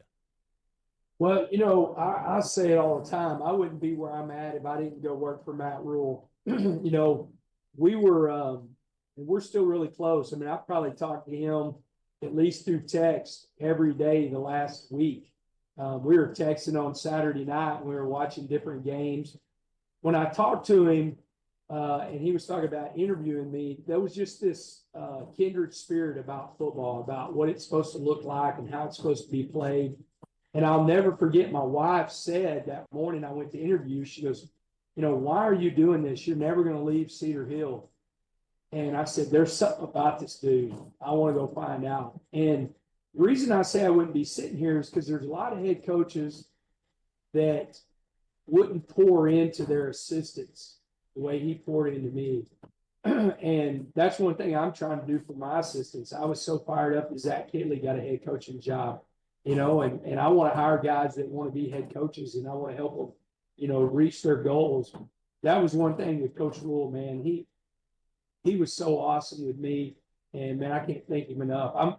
I can't wait to watch them play. We're going to get to watch them since they play earlier than us, a couple of days before us. So I can't wait to watch them play Cincinnati. But when you left high school and you became a tight ends coach at Baylor, did you have that goal in some time you want to be a head coach on the college level? Because now you get ready to embark on what is your 4th season being a head coach at Texas Tech? I definitely thought about it. I was sitting there like, and this is where I thank Matt so much. I thought that it would take, 10 plus years or even longer. And then you're sitting there going, okay, well, how old are you? Are they going to take a chance on an older guy? I always tell everybody I got more energy than anybody else in the country. I'm just telling you, ask my players. I don't care how old you are, how young you are. I'm going to be the same dude. And I'm always fired up. But that came into account of like, okay, do I have enough years to get the experience in college where I'll still have a shot? And he fast forwarded my career so fast because of the things that he taught me. I was ready to go into interviews and get people to understand that I could be a head coach. And it wasn't just Matt. I'll tell you, there was other guys on that staff. I remember talking to Sean Patton, and very early on, Sean was raving about the way that you quickly adjusted and the resource they were using at Baylor, going from a high school coach to a college coach. Now, as we move forward into the year of 2025, wrapping up with Joey McGuire, the head football coach at Texas Tech, here with us on the Zach Gelb Show. You talked about your quarterback. You said how he needs to be healthy. We saw what he could do last year when Baron Morton's had a full go. What is he as a quarterback in your estimation? Man, he's a guy that brings a lot of energy. He loves playing the game. He's a tough guy. I mean, he's kind of the ultimate tough guy. He gets that from his dad. His dad was a high school coach, but his dad's one of those guys that, this is how you play the game. Where I've seen the biggest growth is how much he spends time in the building, really getting ready for a game mentally. He did a great job last year, I think, of protecting the football. We got to continue to do that. But he's got some serious arm talent. His shoulder's healthy now, and you can really see it right now in practice. The ball jumps out of his hands like it did whenever I recruited him out of high school and didn't win that recruiting battle. He ended up coming to Tech instead of Baylor. I'm just glad he was here whenever I got here. And he's going to have a special year for us. I know last week I was reading that Quinton Joyner is going to be out for the season, one of your talented running backs with the knee injury. How about the depth and how about the rest of the pieces now in that room they're going to be asked to help out your quarterback when it comes to running the football? Yeah, I hate that, because anytime you lose a kid, for the year, they put so much time into this. I mean, this is a people were talking about their student athletes, and they are. Well, if you add the student athlete with it, it's a full-time job, between classes and being in the building and studying and lifting and everything that you got to do. But we've got some really good running backs. I'm excited. We've got Cam Dickey, who's a true sophomore, and Jacoby Williams, who's a true sophomore. The last time they were in a game together and they were the 1-2 punch, they rushed for 199 yards against Arkansas in the bowl game. So I feel really good. They're really talented. And then we got a redshirt freshman, a bigger back, 6'1", probably 235 pounds, Adam Hill. He'll come in and be able to help us on special teams, but also help us in that room when we need those guys to get a blow. And last thing, new coordinators on both sides of the ball. When I flip the switch and go to defense, what does Sheil Wood bring to your defensive unit this year? Yeah, I mean, I am so excited about the defense that we're going to play. Again, that was probably the biggest upgrade roster-wise whenever you look at those guys. But Sheil does such a great job. He is so committed to what he does. He's, just steady through everything. I've loved how he's installed his defense. And then he's got some juice, man. He's got those guys playing really hard and running to the football. And we always talk about being an effort-based program, and he's going to bring a lot of effort on the defensive side of the ball. One last thing that just popped into my mind. You were around Tyler Shuck, obviously, at Texas Tech. Now he's off to the NFL, and we'll see who wins that quarterback battle with the Saints. For people that don't know what he is, or like, okay, is this just a one-year experiment and the Saints will take someone in the first round next year? Health has been a big thing for him, and he needs to be healthy. But if he is healthy, do you see a guy that could be a very successful quarterback at the next level? Yeah, I do. If you look, last year was the first year that he was fully healthy for an entire year, and he put up some really, really good numbers, and that's why I think New Orleans was so ready to draft him. The one thing with him, man, you're not going to outwork him. He's going to be the first one in the building. He's going to be the last one to leave. He is a gym rat when it comes to football. And man, I wish him the best of luck. I have really care a lot about Tyler, and he was so good for us and ended it the right way, and so I'm rooting for him like crazy. Well, Coach, good luck. I know there's high expectations with your program this year. Appreciate you previewing the season with us, and go get them started on Saturday. Thank you. All right, thank you. Wreck 'em.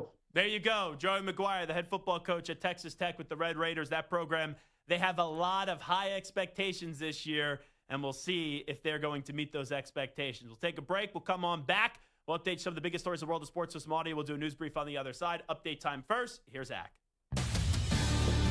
Infinity Sports Network Sports Flash. Well, staying in the state of Texas, but in Houston, the Texans reportedly not activating Joe Mixon before tomorrow's 4 p.m. deadline, meaning he'll miss the first 4 games due to an ankle injury and possibly more. The Commanders and receiver Terry McLaurin solved their contractual issue, coming to terms on a 3-year extension worth a total of $96 million. Another receiver isn't finding the same luck with his team as Jacoby Myers and the Raiders haven't settled on a new deal. The receivers asked for a trade coming off a 1,000-yard season. However, the team reportedly not going to honor that request. There's no traction right now on settlements for both Micah Parsons or Trey Hendrickson. As teams pare down to 53 by tomorrow's deadline, veteran running back Cam Akers was a casualty cut loose by the Saints earlier today. The Dodgers have been the favorite to repeat as champs all year, but the upstart Padres have had something to say about that. The two teams entered the last week of August tied for the NL West lead. The defending champs pulled back into a tie in the division with yesterday's win and will try to build on it tonight when they open a series against the wild card hopeful Reds. The Padres are in Seattle. Cincinnati, by the way, just a game and a half behind the Mets in the NL wild card race. I'm Rich Ackerman.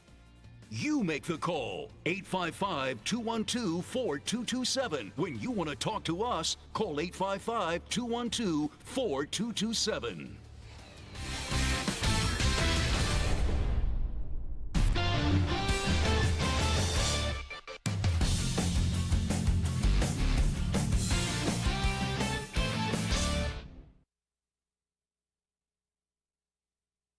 You're in a 5-minute break.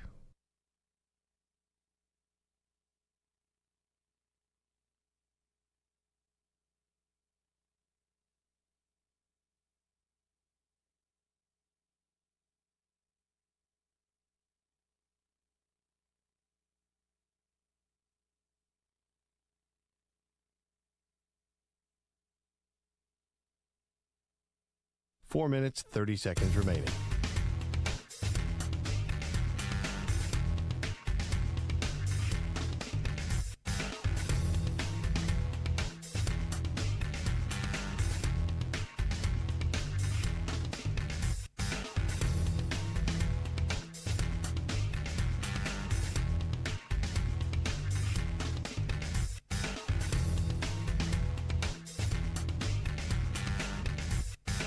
Four minutes remaining.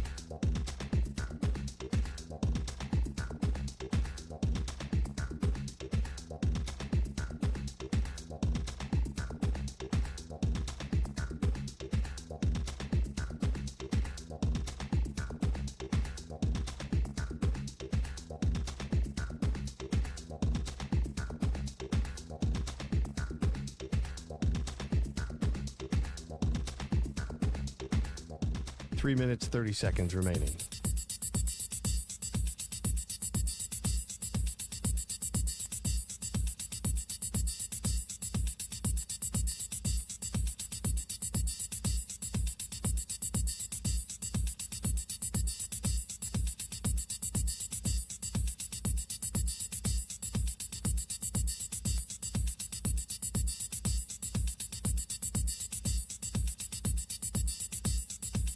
Three minutes remaining.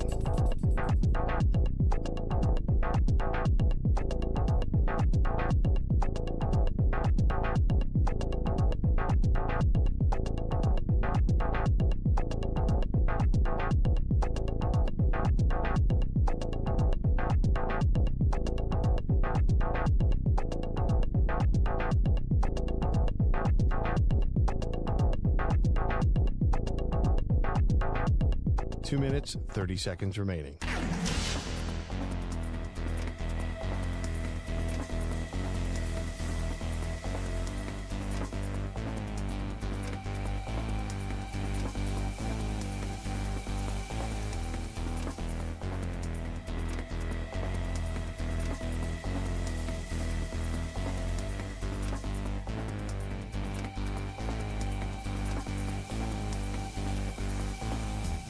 2 minutes remaining.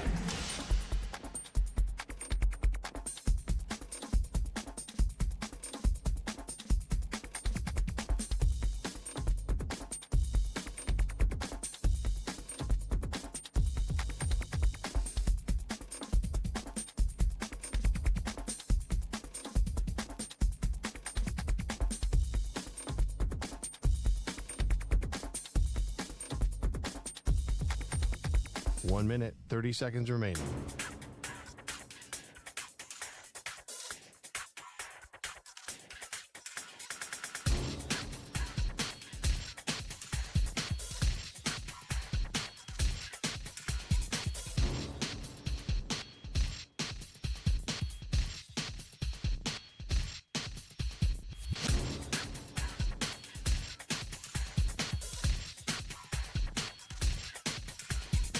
One minute remaining.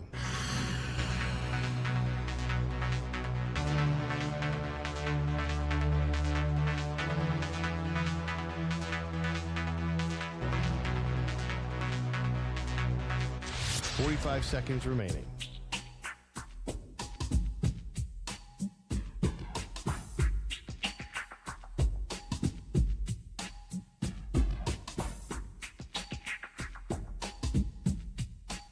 Seconds remaining.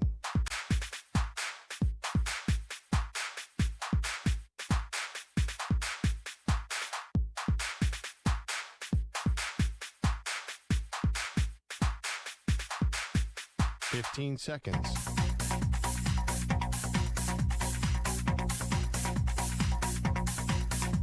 Break ends in 5 seconds.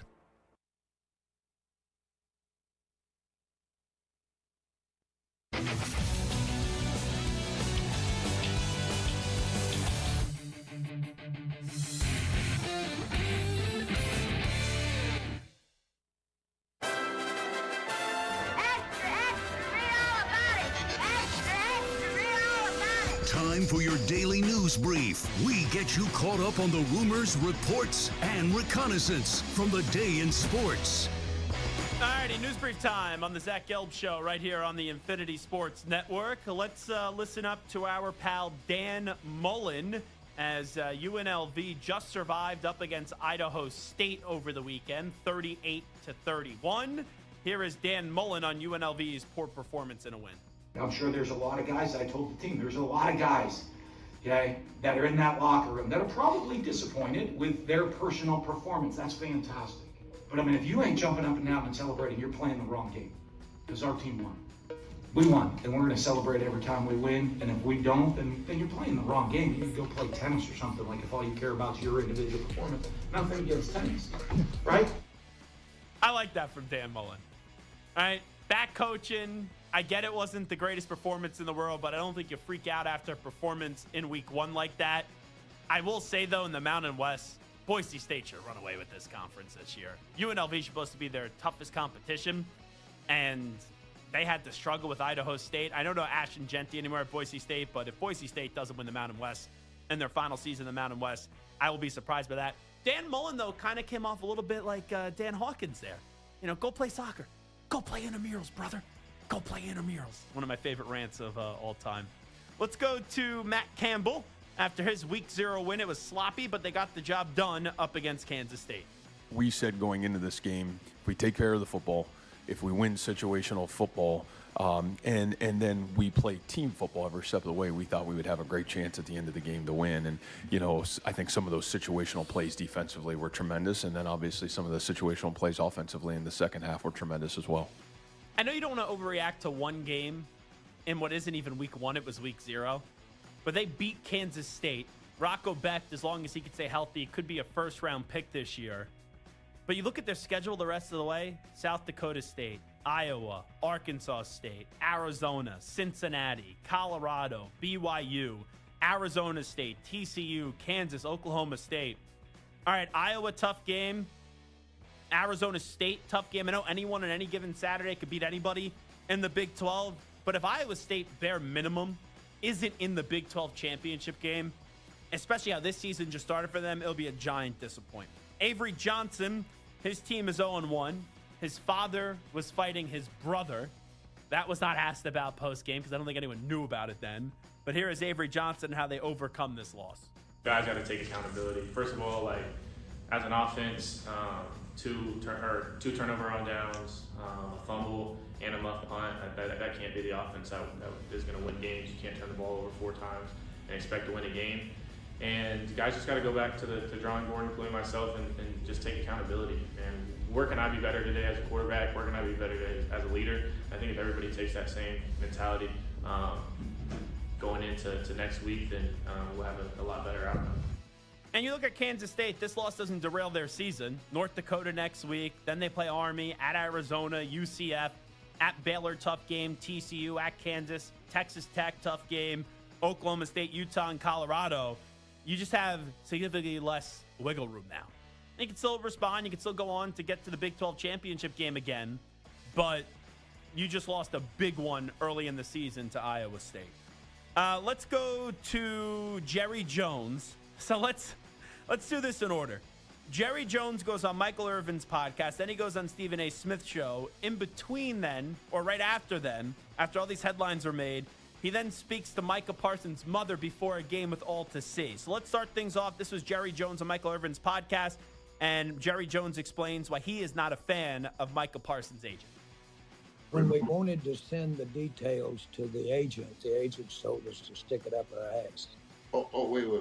Wait, now see, I was just so you're clear. Wait. What do you mean? So wait. What do you mean? Because people going to ask. Mike and I talked, and then we were going to send it over to the agent. We had our agreements on term, amount, guarantees, everything. We were going to send it over to the agent, and the agent said, don't bother because we've got all that to negotiate. Well, I'd already negotiated. I'd already moved off my mark on several areas. And so the issue, very frankly, is we've had the negotiation in my mind, and the agent's trying to get his nose in it right now and try to come in there and improve off the mark that we'd already said. Well, we've got this thing resolved in my mind for the Dallas Cowboys. And we've got it done. And if the agent wants to finish up the detail, which is should, and do all the paperwork, and he can do that.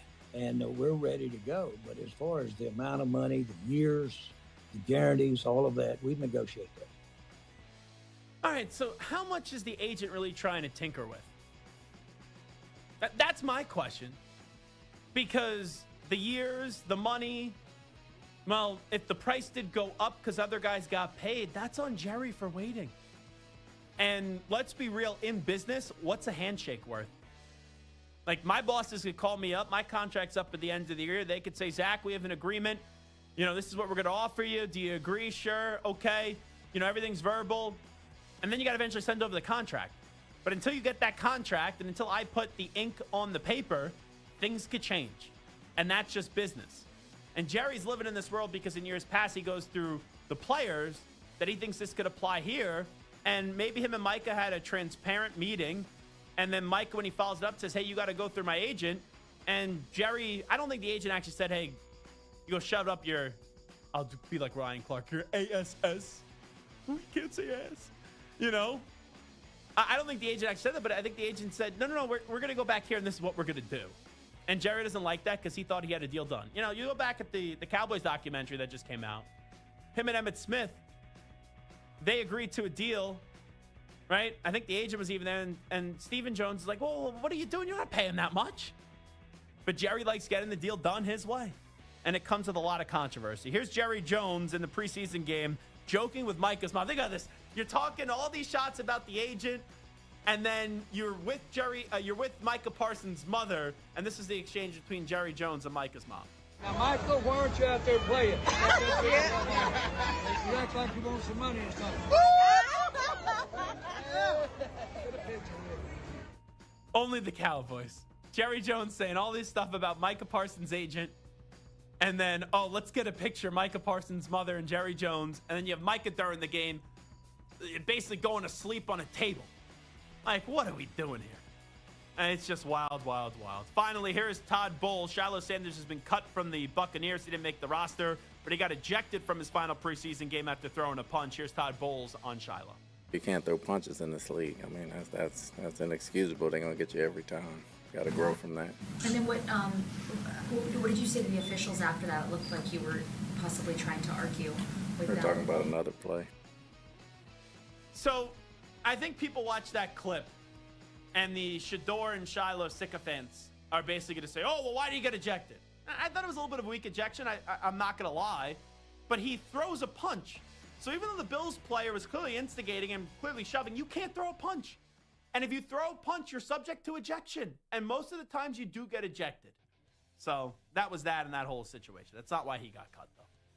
It is the Zach Gelb Show on the Infinity Sports Network. We'll take a break. When we come on back, we'll get back to Shedeur Sanders. 4 Browns quarterbacks are going to make the roster. We know Joe Flacco is going to be the first one up. When will we see Dylan Gabriel? When will we see Kenny Pickett, Chris in California? And when will we see Shedeur Sanders? We make some predictions next.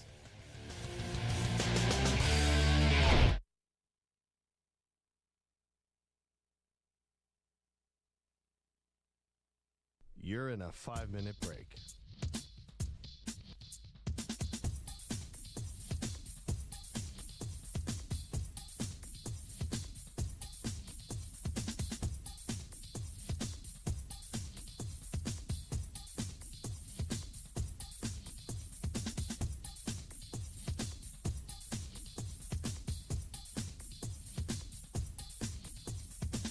Four minutes, 30 seconds remaining.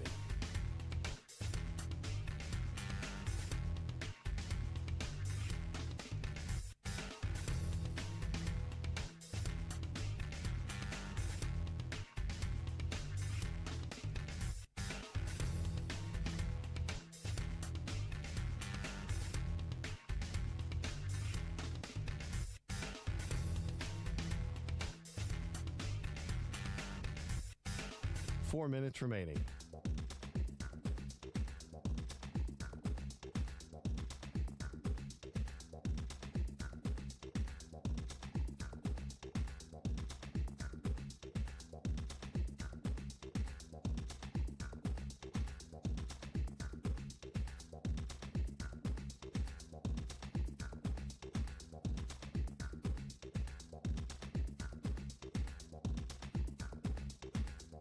Three minutes, 30 seconds remaining.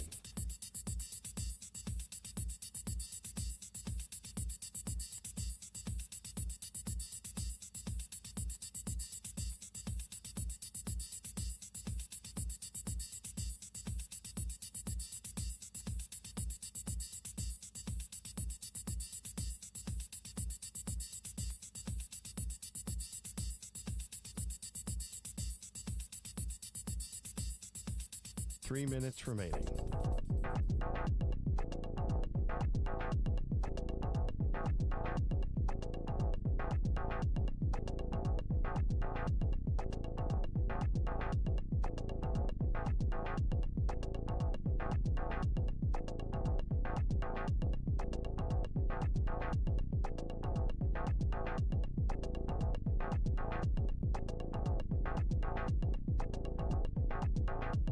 Two minutes, 30 seconds remaining.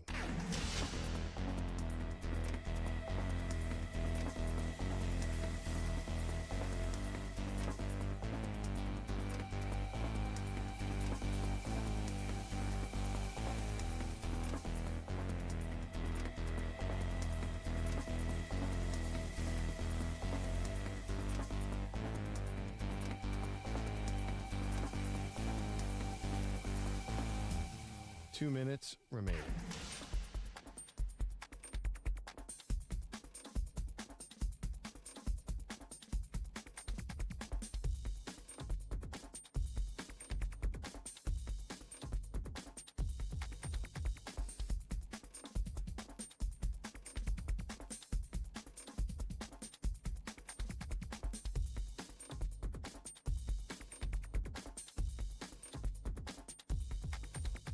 One minute, 30 seconds remaining.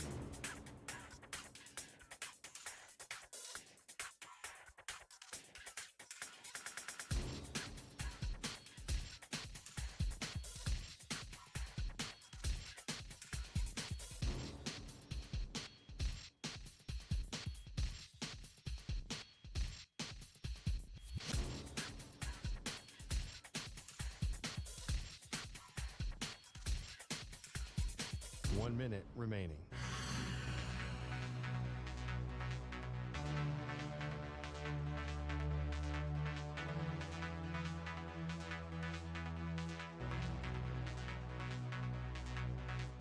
Forty-five seconds remaining.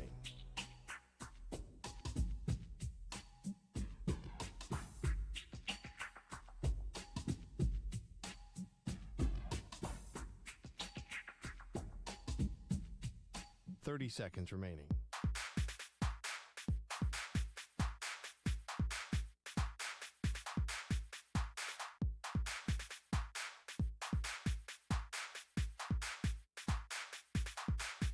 Fifteen seconds.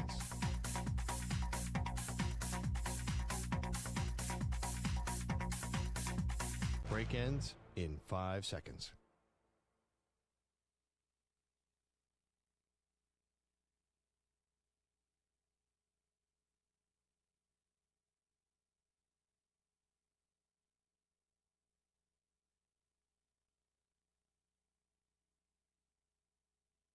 To infinity and beyond. He's live. He's nationwide. This is the Zach Gelb Show.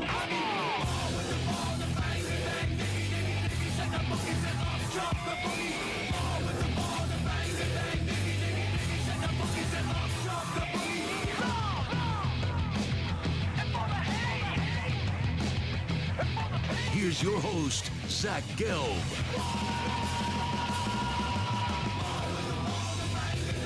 Sometimes you see something during a break, and then it leads the hour. Nico has no clue what I'm about to ask him. Samter has no clue what I'm about to ask him. But I just saw something from a friend of ours who used to be a coworker of mine, a guy that I like. But I think his take is extremely zany. So there's a talk show host. I'll tell you who it is in just a second, but I don't want to give it away in case if you saw maybe someone that he's interviewing. But there is a talk show host, a very famous sports talk show host, a very well-known sports talk show host. He just tweeted out that he thinks the 3 teams who are most likely to win the AFC are 1, 2, 3, right? Team 1, Team 2, Team 3. Who do you think Team 1 is? Most likely to win the AFC. Take a guess, Samter. My Kansas City Chiefs. Wrong. Nico, want to take a guess? The Buffalo Bills. Correct.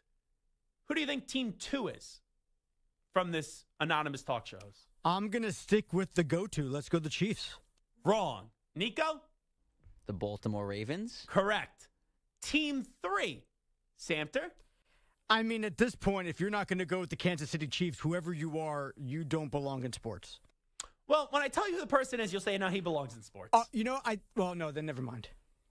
I was going to say Carlos Ortiz, but no, you said he's famous. Because Carlos Ortiz is famous for saying the Chiefs aren't going to make the playoffs. I don't want this to come off disrespectful. I'm talking about an actual talk show host, okay? This is a Monday through Friday major sports talk show host. I mean, the Chiefs were 15-1 before they rested their starters in the last week. They've been to 3 straight Super Bowls. To think that they're not going to be one of the 3 teams most likely to get out of the AFC is just nuts. But and this guy is well respected in the NFL community. I mean, I'm sticking with the Chiefs. Obviously, it's no. Wrong. Nico, go. The Los Angeles Chargers? AFC. Oh, sorry, you said Chargers. No, the Chargers are not in the top 3. Bengals. No. Bengals are not in the top 3. The Steelers. Winner, winner. So this talk show host, who is ball washing here. I mean, is this Ryan Clark? No. Former Steeler? No. Traditional talk show host. Adam Shine. Who I like Adam Shine. Adam Shine was very good to me when I was at Sirius. But Adam, you are ball washing here. And the reason why I say that is it just so happens Adam Shine, exclusive interview coming out on Mad Dog Sports Radio on Sirius with Aaron Rodgers. So he just tweeted out to promote this. It's a clip of Aaron Rodgers with Shine saying, I don't really care about any of those prognostications. Steelers star quarterback Aaron Rodgers tells Adam Shine why he's not worried about the Vegas win projection ahead of the season. So Shine tweets this, and he says, I think the 3 teams most likely to win the AFC. Hey, Aaron, come over here. Let me wash those cojones of yours. That's pretty much what Shine's doing. Or get the oven mitts. All right, get the oven mitts. Are the Buffalo Bills, the Baltimore Ravens, and the Pittsburgh Steelers. His next tier of teams, the Kansas City Chiefs, the Denver Broncos, the Houston Texans, the Cincinnati Bengals, and the LA Chargers. Rodgers goes in depth on Tomlin, Arthur Smith, 4 pit tight ends he loves. I said 3, he corrected me. DK, Gainwell, Warren, and company. Okay. So you're going to tell me the Kansas City Chiefs, who when they've been vulnerable for the last 3 years, won back-to-back Super Bowls, and then the third year lost in the Super Bowl, are not a top 3 most likely team to win the AFC. If you want to take the Bills, if you want to take the Ravens over them, you're entitled to it. But the Steelers with a questionable offensive line, the Steelers with a questionable running back room, a wide receiver room, which is led by DK Metcalf. After that, a lot of holes. And I understand Arthur Smith wasn't a great head coach, but he's a good offensive coordinator. Arthur Smith loves Jonnu Smith, who's there. You have Pat Freiermuth. And a defense that was not great last year. Cam Hayward's there. You go out there, you get Jalen Ramsey. You got the second best or the best defensive player in the NFL in TJ Watt. And a team that has not won a playoff game since the 2016 season. They are a top 3 most likely team to win the AFC? Come on. What are we doing? I'm not saying the Steelers can't be good. I'm not saying the Steelers can't make the playoffs. But how about start winning a playoff game first before you say they're a top 3 team most likely to win the AFC? That sounds like Adam Shine is washing some balls there. And I like Adam. I know Adam very well. I'm a fan of Adam. But come on. If you didn't have Aaron Rodgers on your show, are you telling me that the Steelers are a top 3 team in the AFC? I don't care what you think of Kansas City. You can't tell me as long as if that quarterback's healthy, number 15, that they are at bare minimum the 3rd best team in the AFC. Right? Like, if you're going to give me 3 teams, you tell me the Chiefs aren't in there, I just don't see that. But that's been a narrative there that people have been pushing this offseason. That whack job producer in the evening, Carlos with a K, Chiefs aren't making the playoffs. And I love Carlos. But it's a stupid take. As long as 15 is healthy. A lot of people, there's been a lot of people this offseason, Mike. Oh, the Chiefs won't win the AFC West. I think it's zany. But at least the Chargers and Broncos both made the playoffs last year. The Steelers haven't won a playoff game since the 2016 season. You're now telling me that the Steelers, with Aaron Rodgers, who's been washed for the last 3 years, has a better chance to win the AFC than Patrick freaking Mahomes? Huh? Tell me Mike Tomlin has a better chance to win the AFC than Big Red, Andy Reid? Like, what are we doing here? What are we doing? Outside of the fact that this is just, I had Rodgers on, I'm Adam Shine. I like Shine. But this is a ball wash spot. That's what this is to me. That's just my interpretation of it, Samter. And what I'll say is this. I know a lot of people are looking at Travis Kelce, and maybe he's getting older, and he's got all this stuff going on, and maybe he takes a step back. You know what? Maybe that's true. I'm impressed that you've been able to fight through those sound effects. I am purposefully ignoring that because I cannot even pretend to try to listen to that. Tua! Oh. I don't know if you're an Always Sunny fan, but they did a spoof on Hawk Tua, and it was amazing. You know what's weird? So I lived in Philadelphia, and I watch Always Sunny in Philadelphia. They still produce new episodes of Always Sunny in Philadelphia? New season. It is maybe the best season. It's one of my 5 favorite TV seasons. It was so good. Maybe Shine says, ayahuasca. It was so good. They did a whole thing about the whole season was the Golden Bachelor, and it was just amazing how they produced it. Have you watched the Golden Bachelor? No. But they had Danny DeVito as the Golden Bachelor, and it was just hilarious, the whole hijinks of him and the gang. The Golden Bachelor is the worst and I love that. Like, I love reality TV. I love dumb television. I made it through a half episode of The Golden Bachelor. I just can't watch it. Like, you have some 70-year-old hitting on a 67-year-old. I don't got to see that. All That's right? hot. No, I don't got to see that. You know, in 20 years, I don't got to see Mike Samter hitting on someone, all right?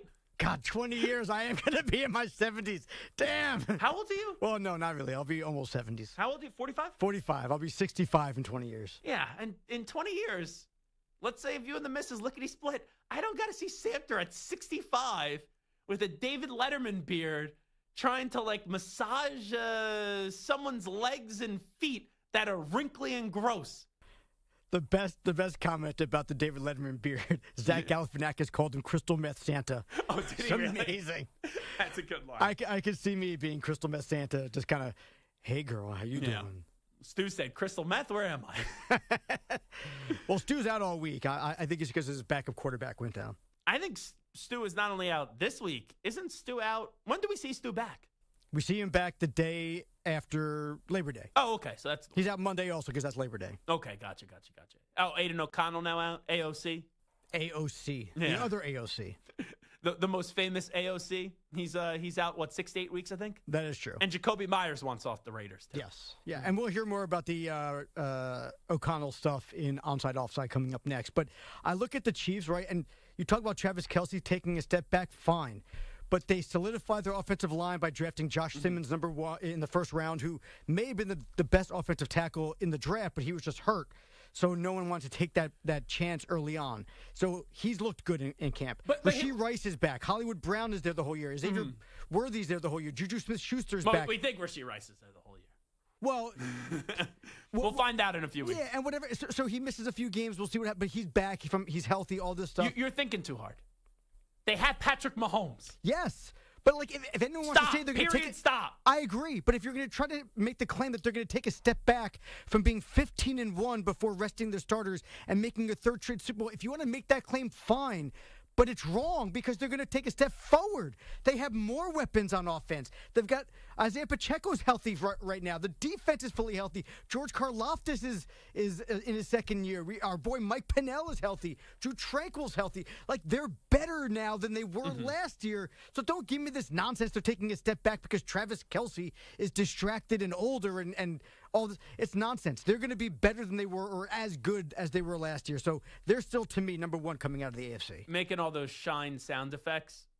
I don't think anyone could realize this watching the show on YouTube right now, but I had some trail mix before the show, and somehow that trail mix is now, like, stuck on my tooth, and it's really annoying me right there. So I'm going to pick my teeth right there on the air. You know. It's a good look. It's a real good look. Yeah, it's almost as good as watching the 70-year-old hitting on a 60-year-old. You know what is tonight, actually, though? Do you have any idea what's going on in the reality TV world tonight? Yeah. It's the season premiere of Real Housewives of Ronkonkoma. No, Ronkonkoma. It's the close. Love Island reunion. Very much looking forward. Having some sushi tonight. I'm watching Love Island. Love Island reunion. That's my night tonight. It's amazing. It's amazing how this terrible and I watch reality TV Barstool gets Beach. us hooked. I watch Barstool Beach House, which they just do the social media clips, and then they do an hour recap. I watched that this morning, too, right at 10 a.m. You see they got JWoww out there? Yeah, they did. Little Jersey Shore connection in that fake wedding with Janny. It was pretty good. I've been entertained. Nikki Smokes was growing on me. Back with Annika. And tomorrow, talking about Barstool Sports. I'm usually always in control on this show. Tomorrow, I don't think I'll have any control. In studio for an hour, I believe, tomorrow. Maybe the preeminent sports handicapper in the country. He is someone that is wildly entertaining. I have watched football at his house. I have been to his house for a party where he ordered like 200 pizzas, had a pig catered in, and had food for like 1,000 people. The legendary source, Stu Feiner, will be in studio with us tomorrow. And there will be a time in that interview with Stu, and I'm very much looking forward to it, We'll have our finger on the dump button. where he goes on a 10-minute answer. And I will not say a word to interrupt the legendary Stu Feiner. So Stu Feiner will join us to talk about his life story tomorrow and also preview the college and NFL season in studio for an hour. And I don't even know if an hour will be enough time. Real quickly here, we opened up the show just with the stupid conversation about Shedeur Sanders. And I'm a Shedeur Sanders fan, but all these people that are crying that it was unfair what Kevin Stefanski did and how Kevin Stefanski's trying to sabotage Shedeur Sanders, even though I don't even think Kevin Stefanski wanted to draft Shedeur Sanders, neither did Andrew Berry, and this was Jimmy Haslam led. It's just so silly. It really is. But it looks like, as cut-down day is tomorrow, that the Cleveland Browns are going to keep Joe Flacco, Kenny Pickett, Dylan Gabriel, and Shedeur Sanders. Yes or no? Just go around the room. Do you think all four will play at some point this year? Do you think we'll see Joe Flacco, Kenny Pickett, Dylan Gabriel, and Shedeur Sanders all start games at some point for the Cleveland Browns this year, Nico? No chance. No chance on all four? No. How many? How many will play? Yeah. Start games. Maybe 3. Okay. I'm like torn between 2 and 3. Samter, do you think that at some point we'll see all four quarterbacks start for the Cleveland Browns? I don't. I think that whether it's injury or whatever else, one will either play well enough to hold on to the job for 6-7 games. One will be so bad that they're not going to get. I think we'll see probably 2 or 3 of them, but we're definitely going to see at least 2. Well, you guys said no way, and then as you were explaining, it sounded like that you don't have high expectations for anyone that they're out there. I think as long as Kenny Pickett's on the roster and they don't just dump him quickly in the season, that you will see all four quarterbacks at some point. I just went through the schedule. I think Flacco will play Bengals, Ravens, Packers, Lions, Vikings. Tough teams. He'll then get benched. Kenny Pickett, little Chris in California redemption spot, up against the Steelers, the Dolphins, the Patriots, the Jets, and the Ravens. Then Dylan Gabriel will go torch Stu's Raiders, then get blown out by the 49ers, then lose to Cam Ward and the Tennessee Titans. And then to end the season, Shedeur Sanders, Bears, Bills, Steelers, Bengals. That's how I think it's going to play on out. I think you'll see 4 different quarterbacks start games for the Cleveland Browns this year. Well, you actually just mentioned a team that they're going to be playing at the end of the season, the Browns and the Cincinnati Bengals. We got something cooking. We have breaking news on the Zach Gelb Show. Trey Hendrickson deal done? Is that what this is? According to Ian Rappaport, the Bengals are closing in on an agreement with NFL sack leader Trey Hendrickson on a new contract per me and Tom Pelissero, making him one of the highest paid defenders for 2025. It's a big raise this year in a deal done by Harold Lewis of NSA Football. So it's just for this year? Is that it? We're learning more details as it's coming in. It just said one of the highest paid players for this year. So this makes me think what Jordan Schultz had earlier in that it's a 1 year. Yeah, Rappaport, the Bengals in their star, Trey Hendrickson went over several options. In the end, they go with the 1 year solution to put one of the best players on the field. Hendrickson is at the facility finalizing it now. I'll give you a reaction to this. The Cincinnati Bengals, they put lipstick on a pig. They needed Trey Hendrickson on the field. They get him on the field. But this just pushes the can down the road, and I would assume that this is Trey Hendrickson's final season with the Cincinnati Bengals. But the fact that this whole dilemma was over the guaranteed money and that they looked into the future and they had future years, they had future money per year, and that was pretty much all finalized, and the Bengals stance was, oh, we're not going to give you guaranteed money after the first year. It just shows you how cheap the Cincinnati Bengals are. So the Bengals will get praised today. People will say, and I'm just giving you the breaking news in the moment, so if things change. But Rappaport says it's 1 year. So they bumped up the salary this year. So yes, they get him on the field. People will praise the Bengals. But in reality, I don't think much has really changed with the Bengals. Because you had a guy in Trey Hendrickson that you could have got a 3 or 4 year deal done, and all you had to do was just give him more guaranteed money past the first year, and you weren't willing to do that.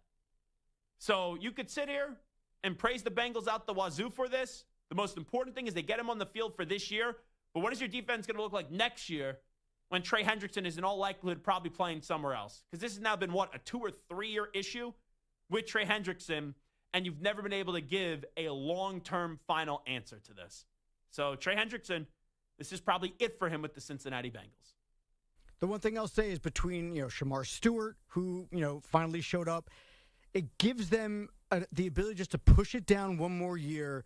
They probably lose Trey Hendrickson, but he's going to be in his 30s at that point. Who knows if he's taking a step back? And the Patriots were the best at letting go of a guy a year or two early rather than a year or two late. So maybe this gives them a little bit more flexibility next year.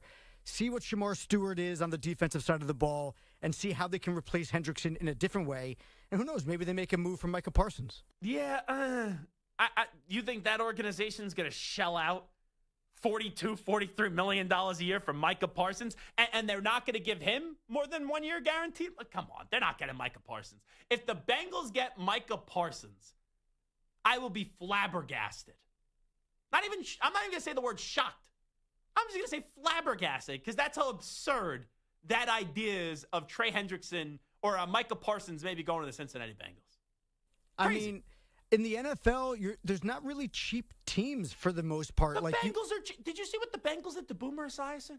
Well, he's in the wall. Yes, of their wall of honor. His name is in the stadium. Yeah, they of course. sent Boomer an email, and they go, "Oh, if you want to come out to our ceremony this year where we honor our new Hall of Fame class, you can, but you got to pay for your airfare. You got to pay for the hotel. We got you a block of hotel rooms at discounted we got you a rate. discounted rate as if it's me going to a wedding.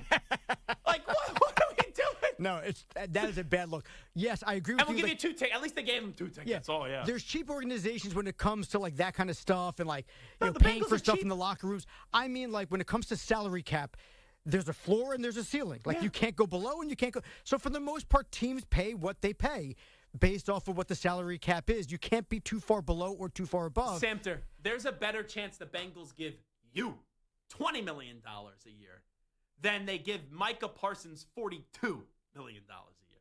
I mean, That's I think crazy talk to me. You're probably right. If you would have said any other team, I'd say, okay, the Bengals? But I don't think it has to do with their cheapness. I think it has to do more with the fact that they have Jamar Chase, T. Higgins, and Joe Burrow tied up with money. They might not be able to afford giving Micah Parsons the money he's going to need to get. And Trey Hendrickson is 30, but there's different types of 30. This guy really didn't break out till 2020, and his last 2 years, he put up his best seasons with 17.5 sacks in both those years. You have that guy in the building. He's a great leader, and the Bengals are going to say, oh, we're not going to give you more than this year. That's it. So this is 1 year, and then if I'm Trey Hendrickson, oh, yeah, I'm gone. Go get your 3-year deal somewhere else. I'll get a 3-year deal next year. It'll be a lot of money. Go somewhere else. You know what, Trey Hendrickson? I got a great spot for you. Welcome to One Patriot Place. Come play for Mike Vrabel next year. So there's the breaking news right there. Trey Hendrickson, we have a kick the can down the road type of spot. The Bengals are closing in on an agreement with NFL sacks leader Trey Hendrickson on a new contract per Ian Rappaport and Tom Pelissero, making one of the NFL's highest paid defensive players for 2025. It's a big raise this year, and the deal is done by his agent, who I guess the Brown family did talk with Harold Lewis, unlike Jerry Jones, not wanted to talk to Micah Parsons' agent. And the Bengals and their star, Trey Hendrickson, went over several options. In the end, they go with the 1-year solution to put one of the best players on the field. Hendrickson is at the facility finalizing the contract right now. We'll take a timeout. We will come on back when we do return in the Zach Gelb Show on the Infinity Sports Network. We'll do a little onside, offside. You're in a 5-minute break.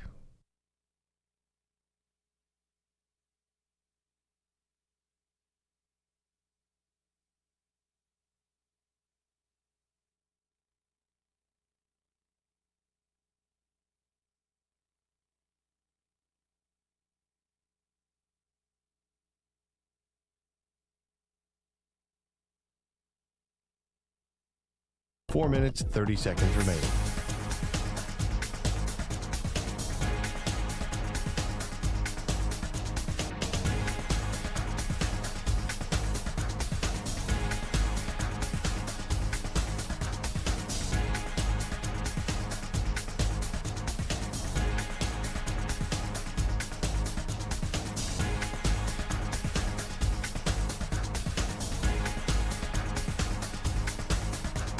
Four minutes remaining.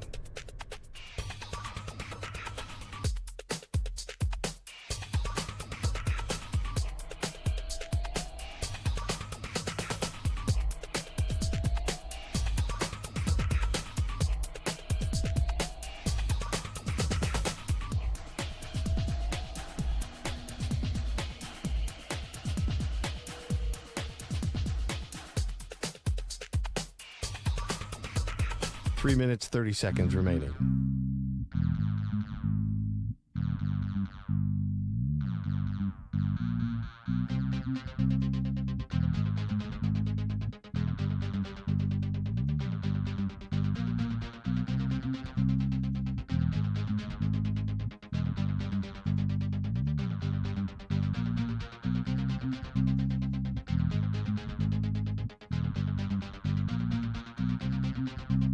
Three minutes remaining.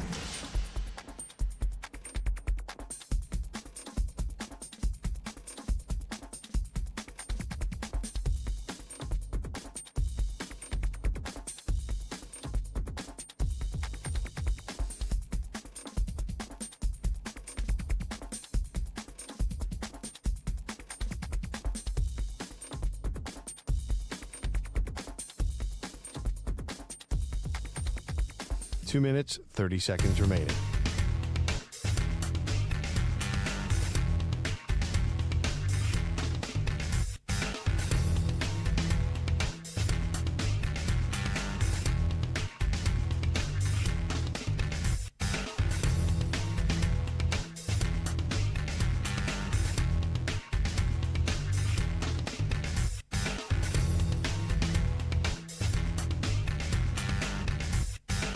Two minutes remaining.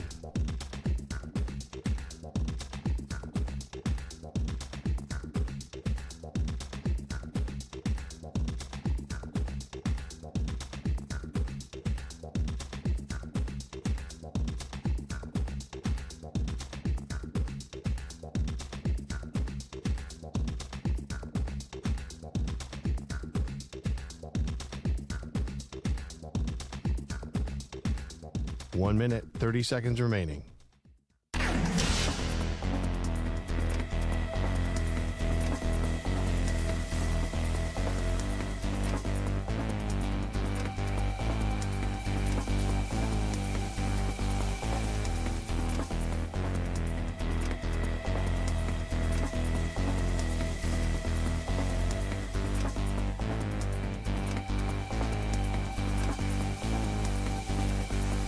One minute remaining.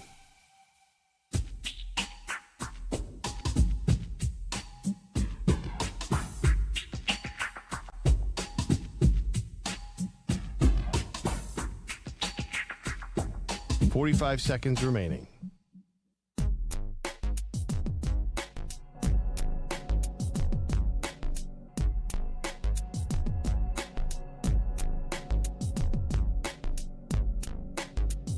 .30 seconds remaining.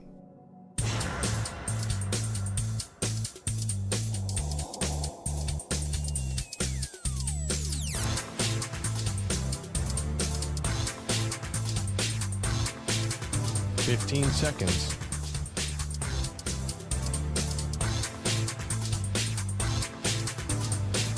Break ends in 5 seconds.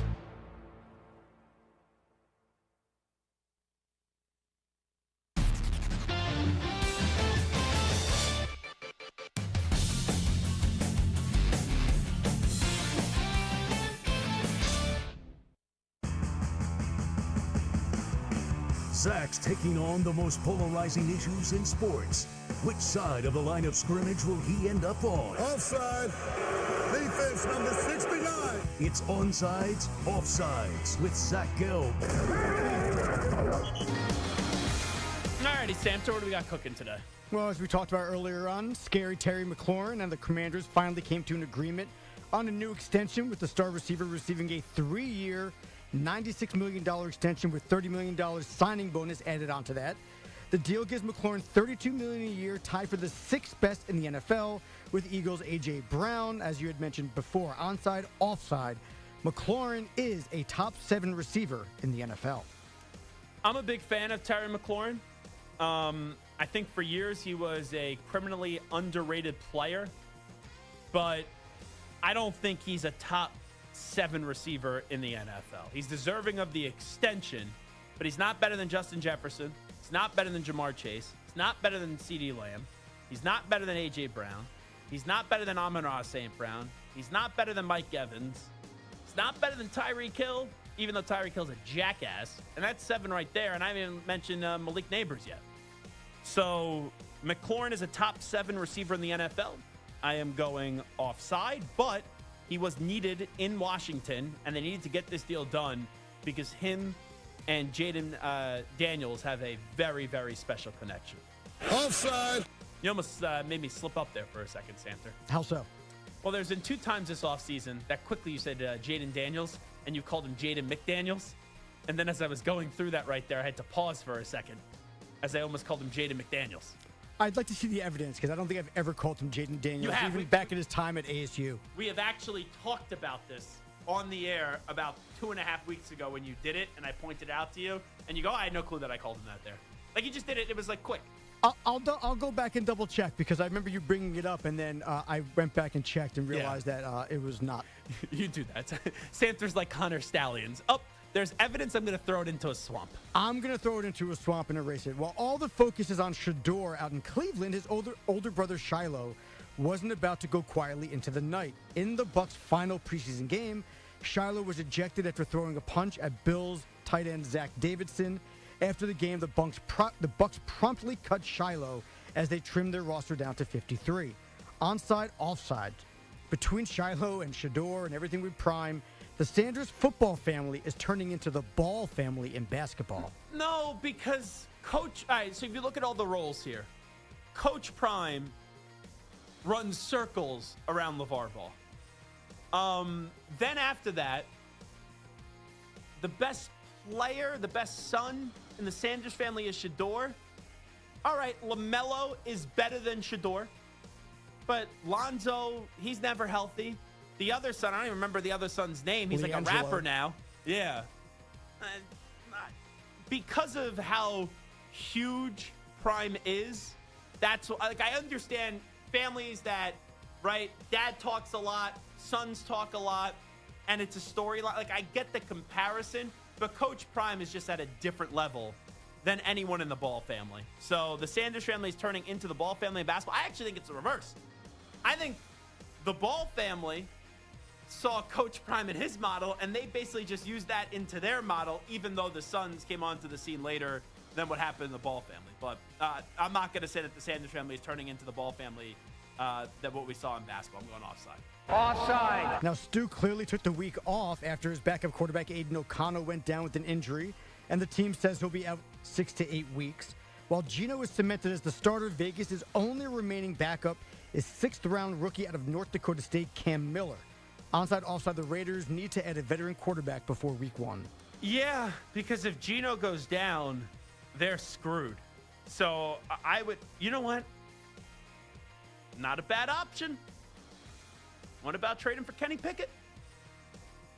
Now, I don't need to deal with another sabotage. You know what? Chris in California started the sabotage train in Cleveland. He called in and said, Kenny, he's the only person in America that said Kenny Pickett's getting sabotaged by the Cleveland Browns. And then all the Shedeur Sanders fans, the sycophants, are saying that, oh, the Browns are sabotaging Shedeur Sanders. But I think in some capacity, maybe it's Snoop Huntley. But the Raiders, yeah, they should add a veteran quarterback before week 1.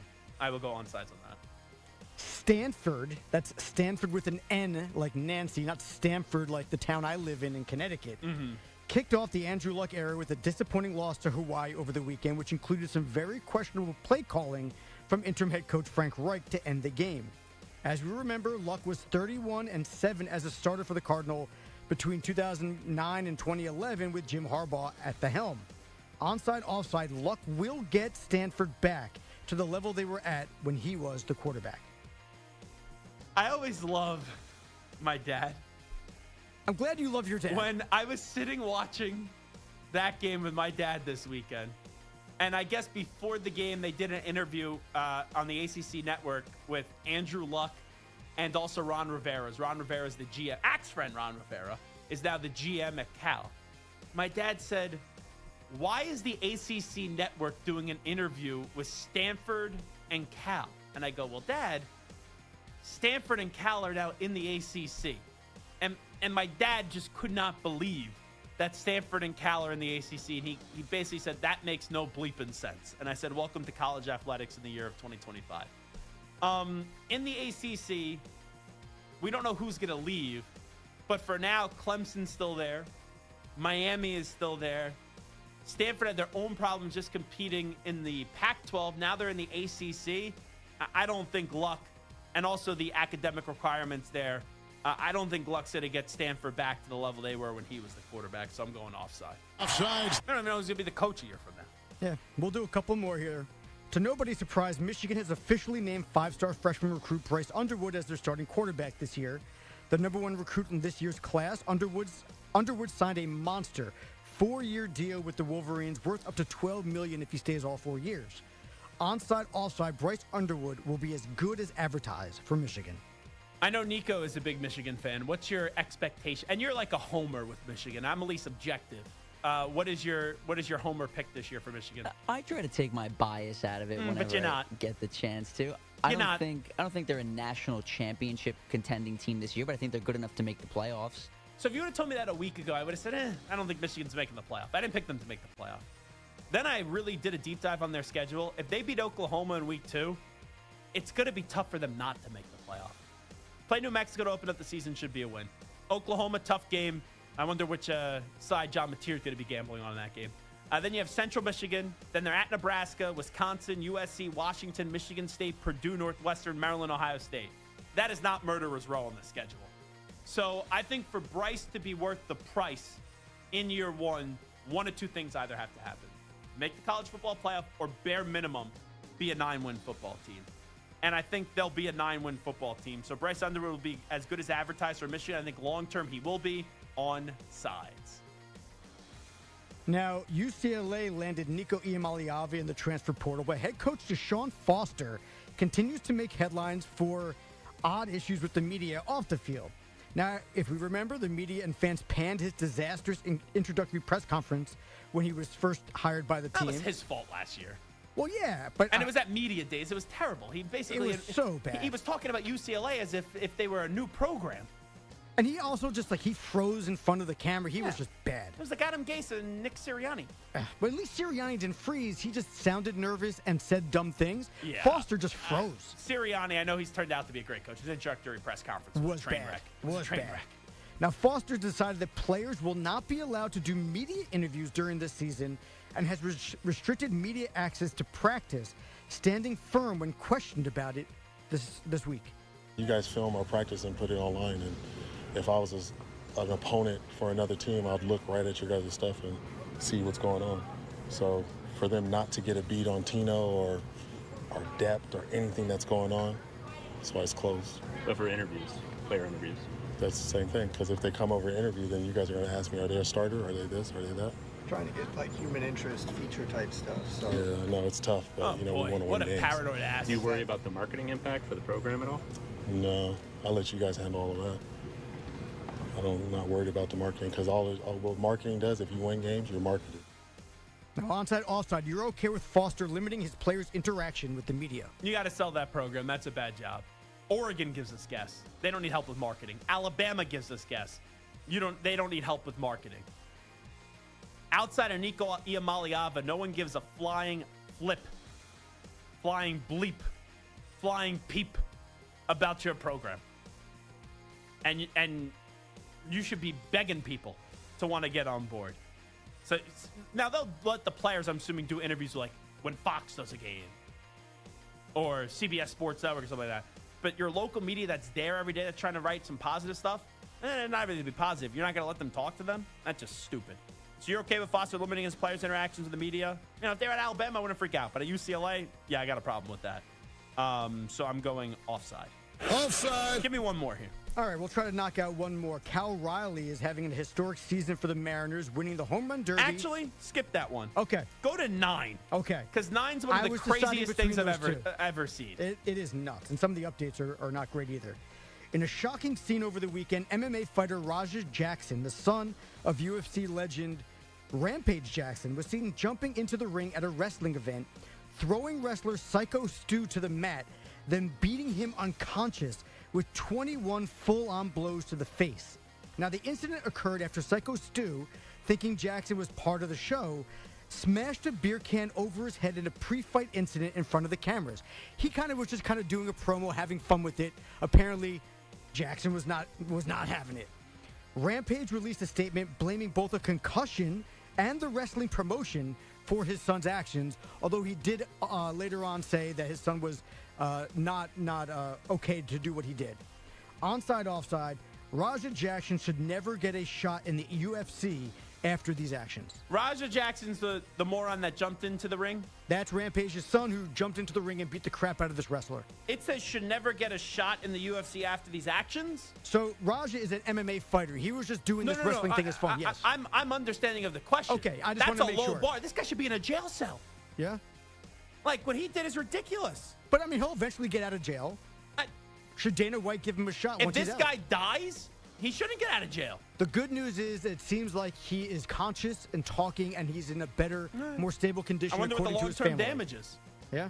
No, Dana White doesn't need this clown. And Dana White gives a lot of clowns other chances. This guy, we should be talking more than if he should just, should he be allowed back in the UFC? This guy should be in a jail cell for a long time. If that is, what I saw is actually legit and everything that was there, and it was no bit, and I don't think it's a bit. I saw one dope one, so like, it's all a fix. It's wrestling. It's all no, come on. That's some of the best acting that I've ever seen. This guy should be in a jail cell for a long time. That was disgraceful. All righty, we'll come on back. I'm actually annoyed with Robert Kraft and Bill Belichick. I'll tell you why on the other side. Update time first. Here's Zach.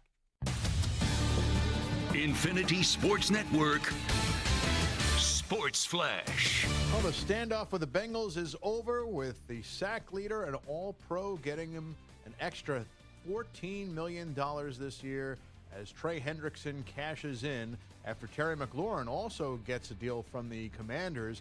So Hendrickson gets a total of $30 million. That makes him among the highest-paid defenders in the NFL and will still have a chance to be a free agent next March and another chance to cash in. Meanwhile, McLaurin and the Commanders agreed to a deal adding 3 more years to his current one and a total of $96 million. Now, Micah Parsons has to get his situation with the Cowboys settled. But the Raiders' Jacoby Myers not getting a new deal right now, nor is his trade request going to be granted, according to reports. The two sides unable to agree, and the team has no interest in dealing the receiver who is coming off a 1,000-yard season. Perhaps some insurance for Myers, as Amari Cooper reportedly heading back to the Raiders on a 1-year deal. And the Texans will start the season without Joe Mixon. They're reportedly not going to activate the veteran running back before the deadline at 4 p.m. tomorrow, so he will miss the first 4 games of the season. I'm Rich Ackerman. This is the Infinity Sports Network. Follow us on X. Our handle is INF Sports Network. That's INF Sports Network on X.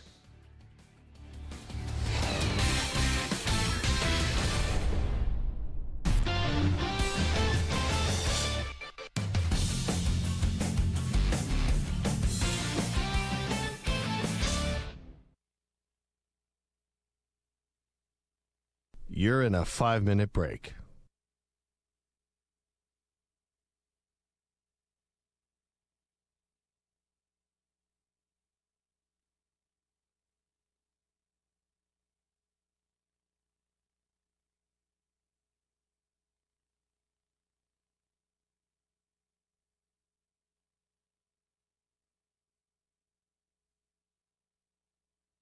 Four minutes, 30 seconds remaining.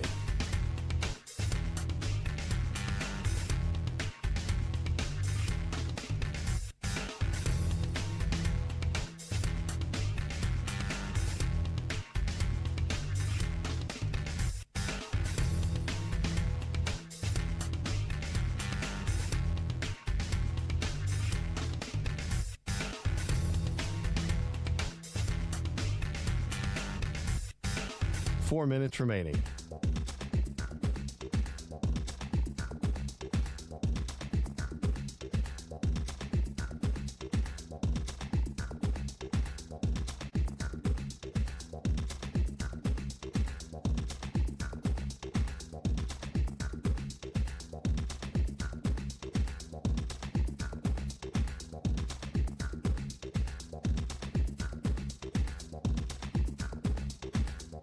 Three minutes, 30 seconds remaining.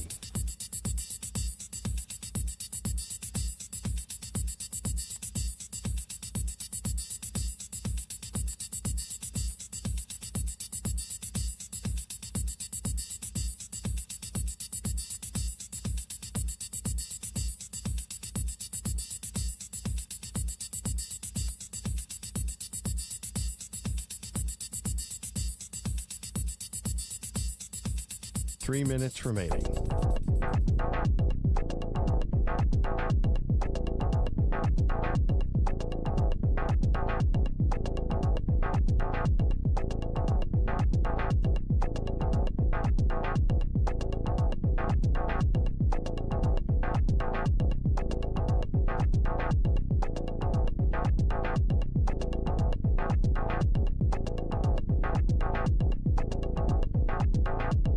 Two minutes, 30 seconds remaining.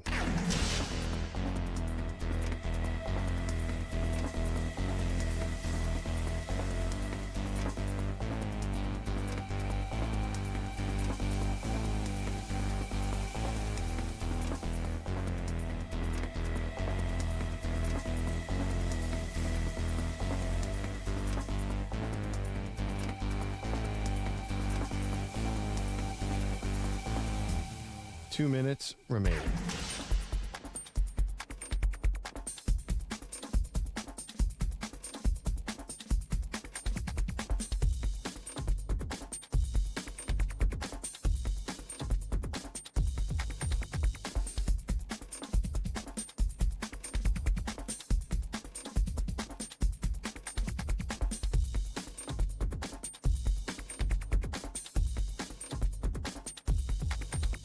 One minute, 30 seconds remaining.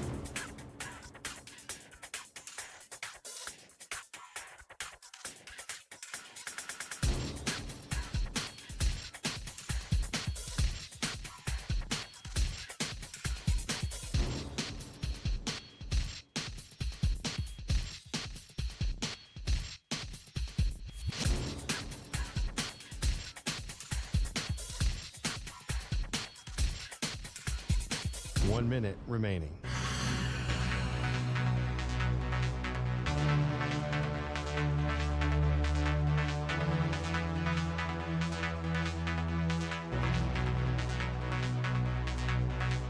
Forty-five seconds remaining.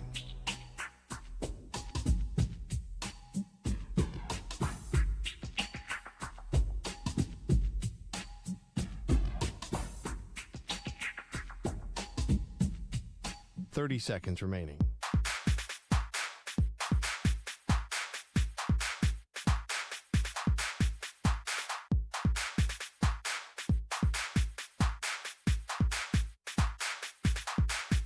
Fifteen seconds.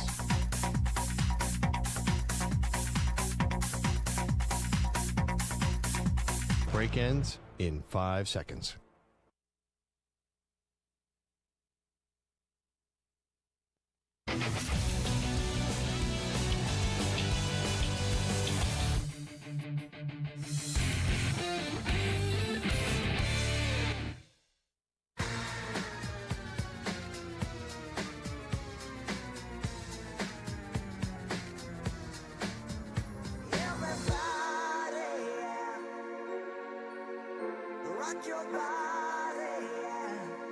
Hey, this is Howie. And this is Nick from the Backstreet Boys. And you're listening to the Zach Gelb Show. And guess what?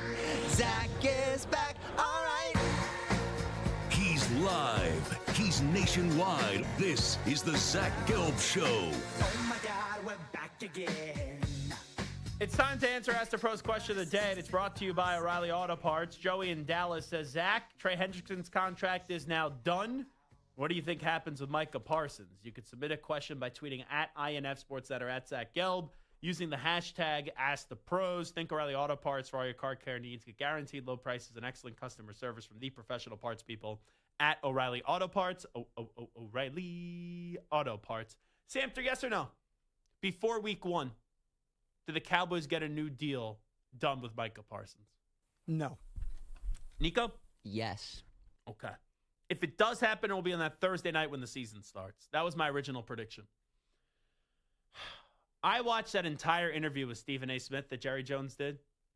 He went out of his way to make it clear that I have him under contract for 3 more seasons if he wants to.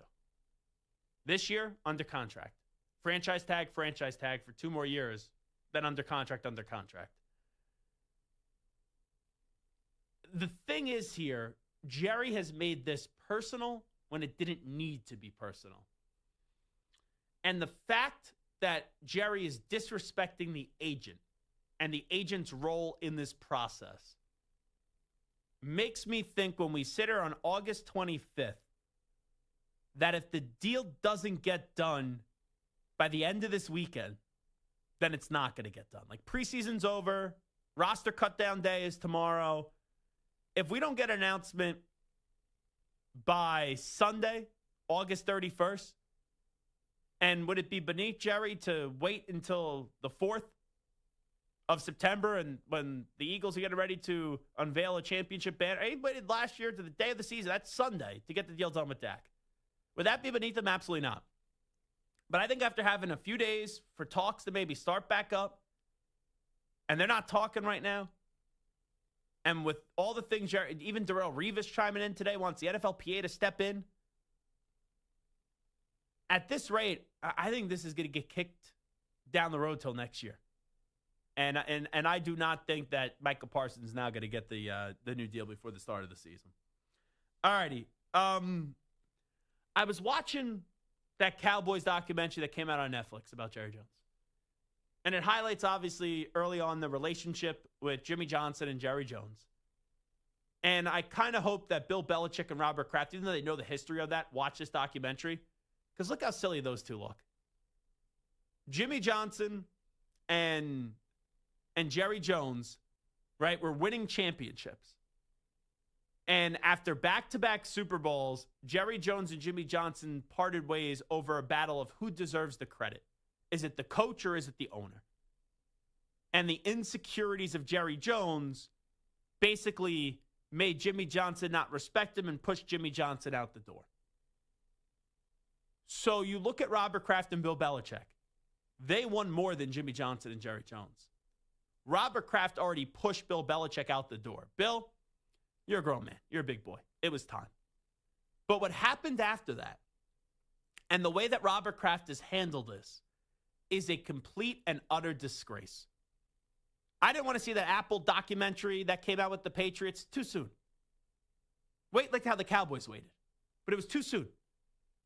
And that was basically a hit piece where Robert Kraft went after Bill Belichick. Number one problem. Then number two, Robert Kraft wasn't the main reason, but it played a big part in why Arthur Blank, who wanted to hire Bill Belichick, and also Richie McKay and Terry Fontenot played a role too, but Kraft played a role in why Arthur Blank didn't hire Bill Belichick. Mistake number two by Robert Kraft. And now Bill Belichick has been fighting back. And over the weekend, I forget where, but Belichick, I guess, is doing some interview. Oh, it was with Ben Volen. And Ben was asking what's the biggest difference, college to the NFL, and he goes, oh, you don't have to deal with the owner and you don't have to deal with the owner's son. Think about it. A person like myself who's a Patriot fan loves Tom Brady, loves Bill Belichick, loves Robert Kraft. And what I feel like right now is that I'm a kid and, right, your parents are fighting and they got a divorce and it's ugly. But I don't need to hear mom talk bad about dad, dad talk bad about mom when I'm at mom's house and when I'm at dad's house. And when you're with Robert Kraft, he talks poorly about Bill Belichick. Bill had enough. Bill now talks poorly about Robert Kraft. The egos of both of these guys are insufferable. And how you had something that was so well, and yes, in terms of public perception, Brady gets the most credit, Bill gets the second most, and then Robert Kraft gets the third. That's how it works. Players get more credit than the coach. Coach gets more credit than the owner. The owner, Robert Kraft, turned around that entire franchise. He deserves credit. But getting credit because now you're going to try to get that credit at the expense of your relationship being now cooked with Bill Belichick is something I don't get. If I'm Robert Kraft, if I'm Bill Belichick, first off, grow up, gentlemen. Grow up. Secondly, look how stupid now we look back and how much we laugh at what Jerry Jones and Jimmy Johnson did all these years later when it gets rehashed in this documentary.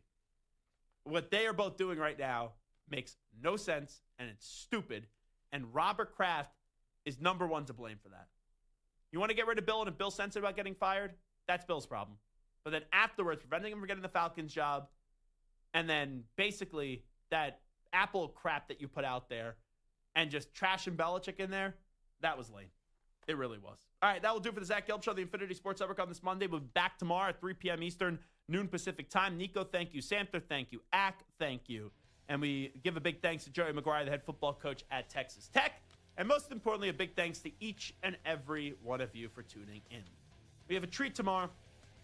Brent Pry will join us, head coach at Virginia Tech. And then after that, in studio for an hour, 4 p.m. Eastern time.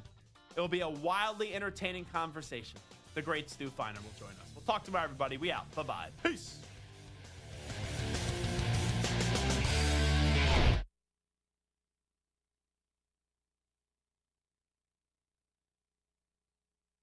You're in a 5-minute break.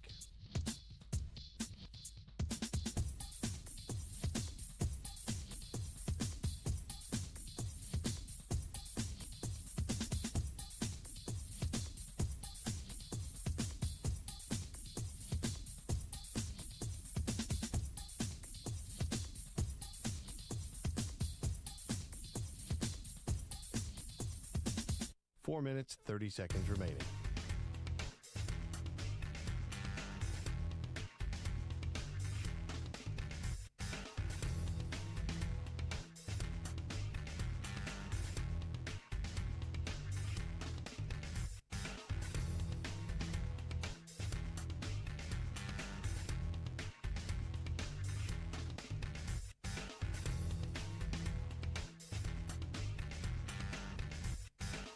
Four minutes remaining.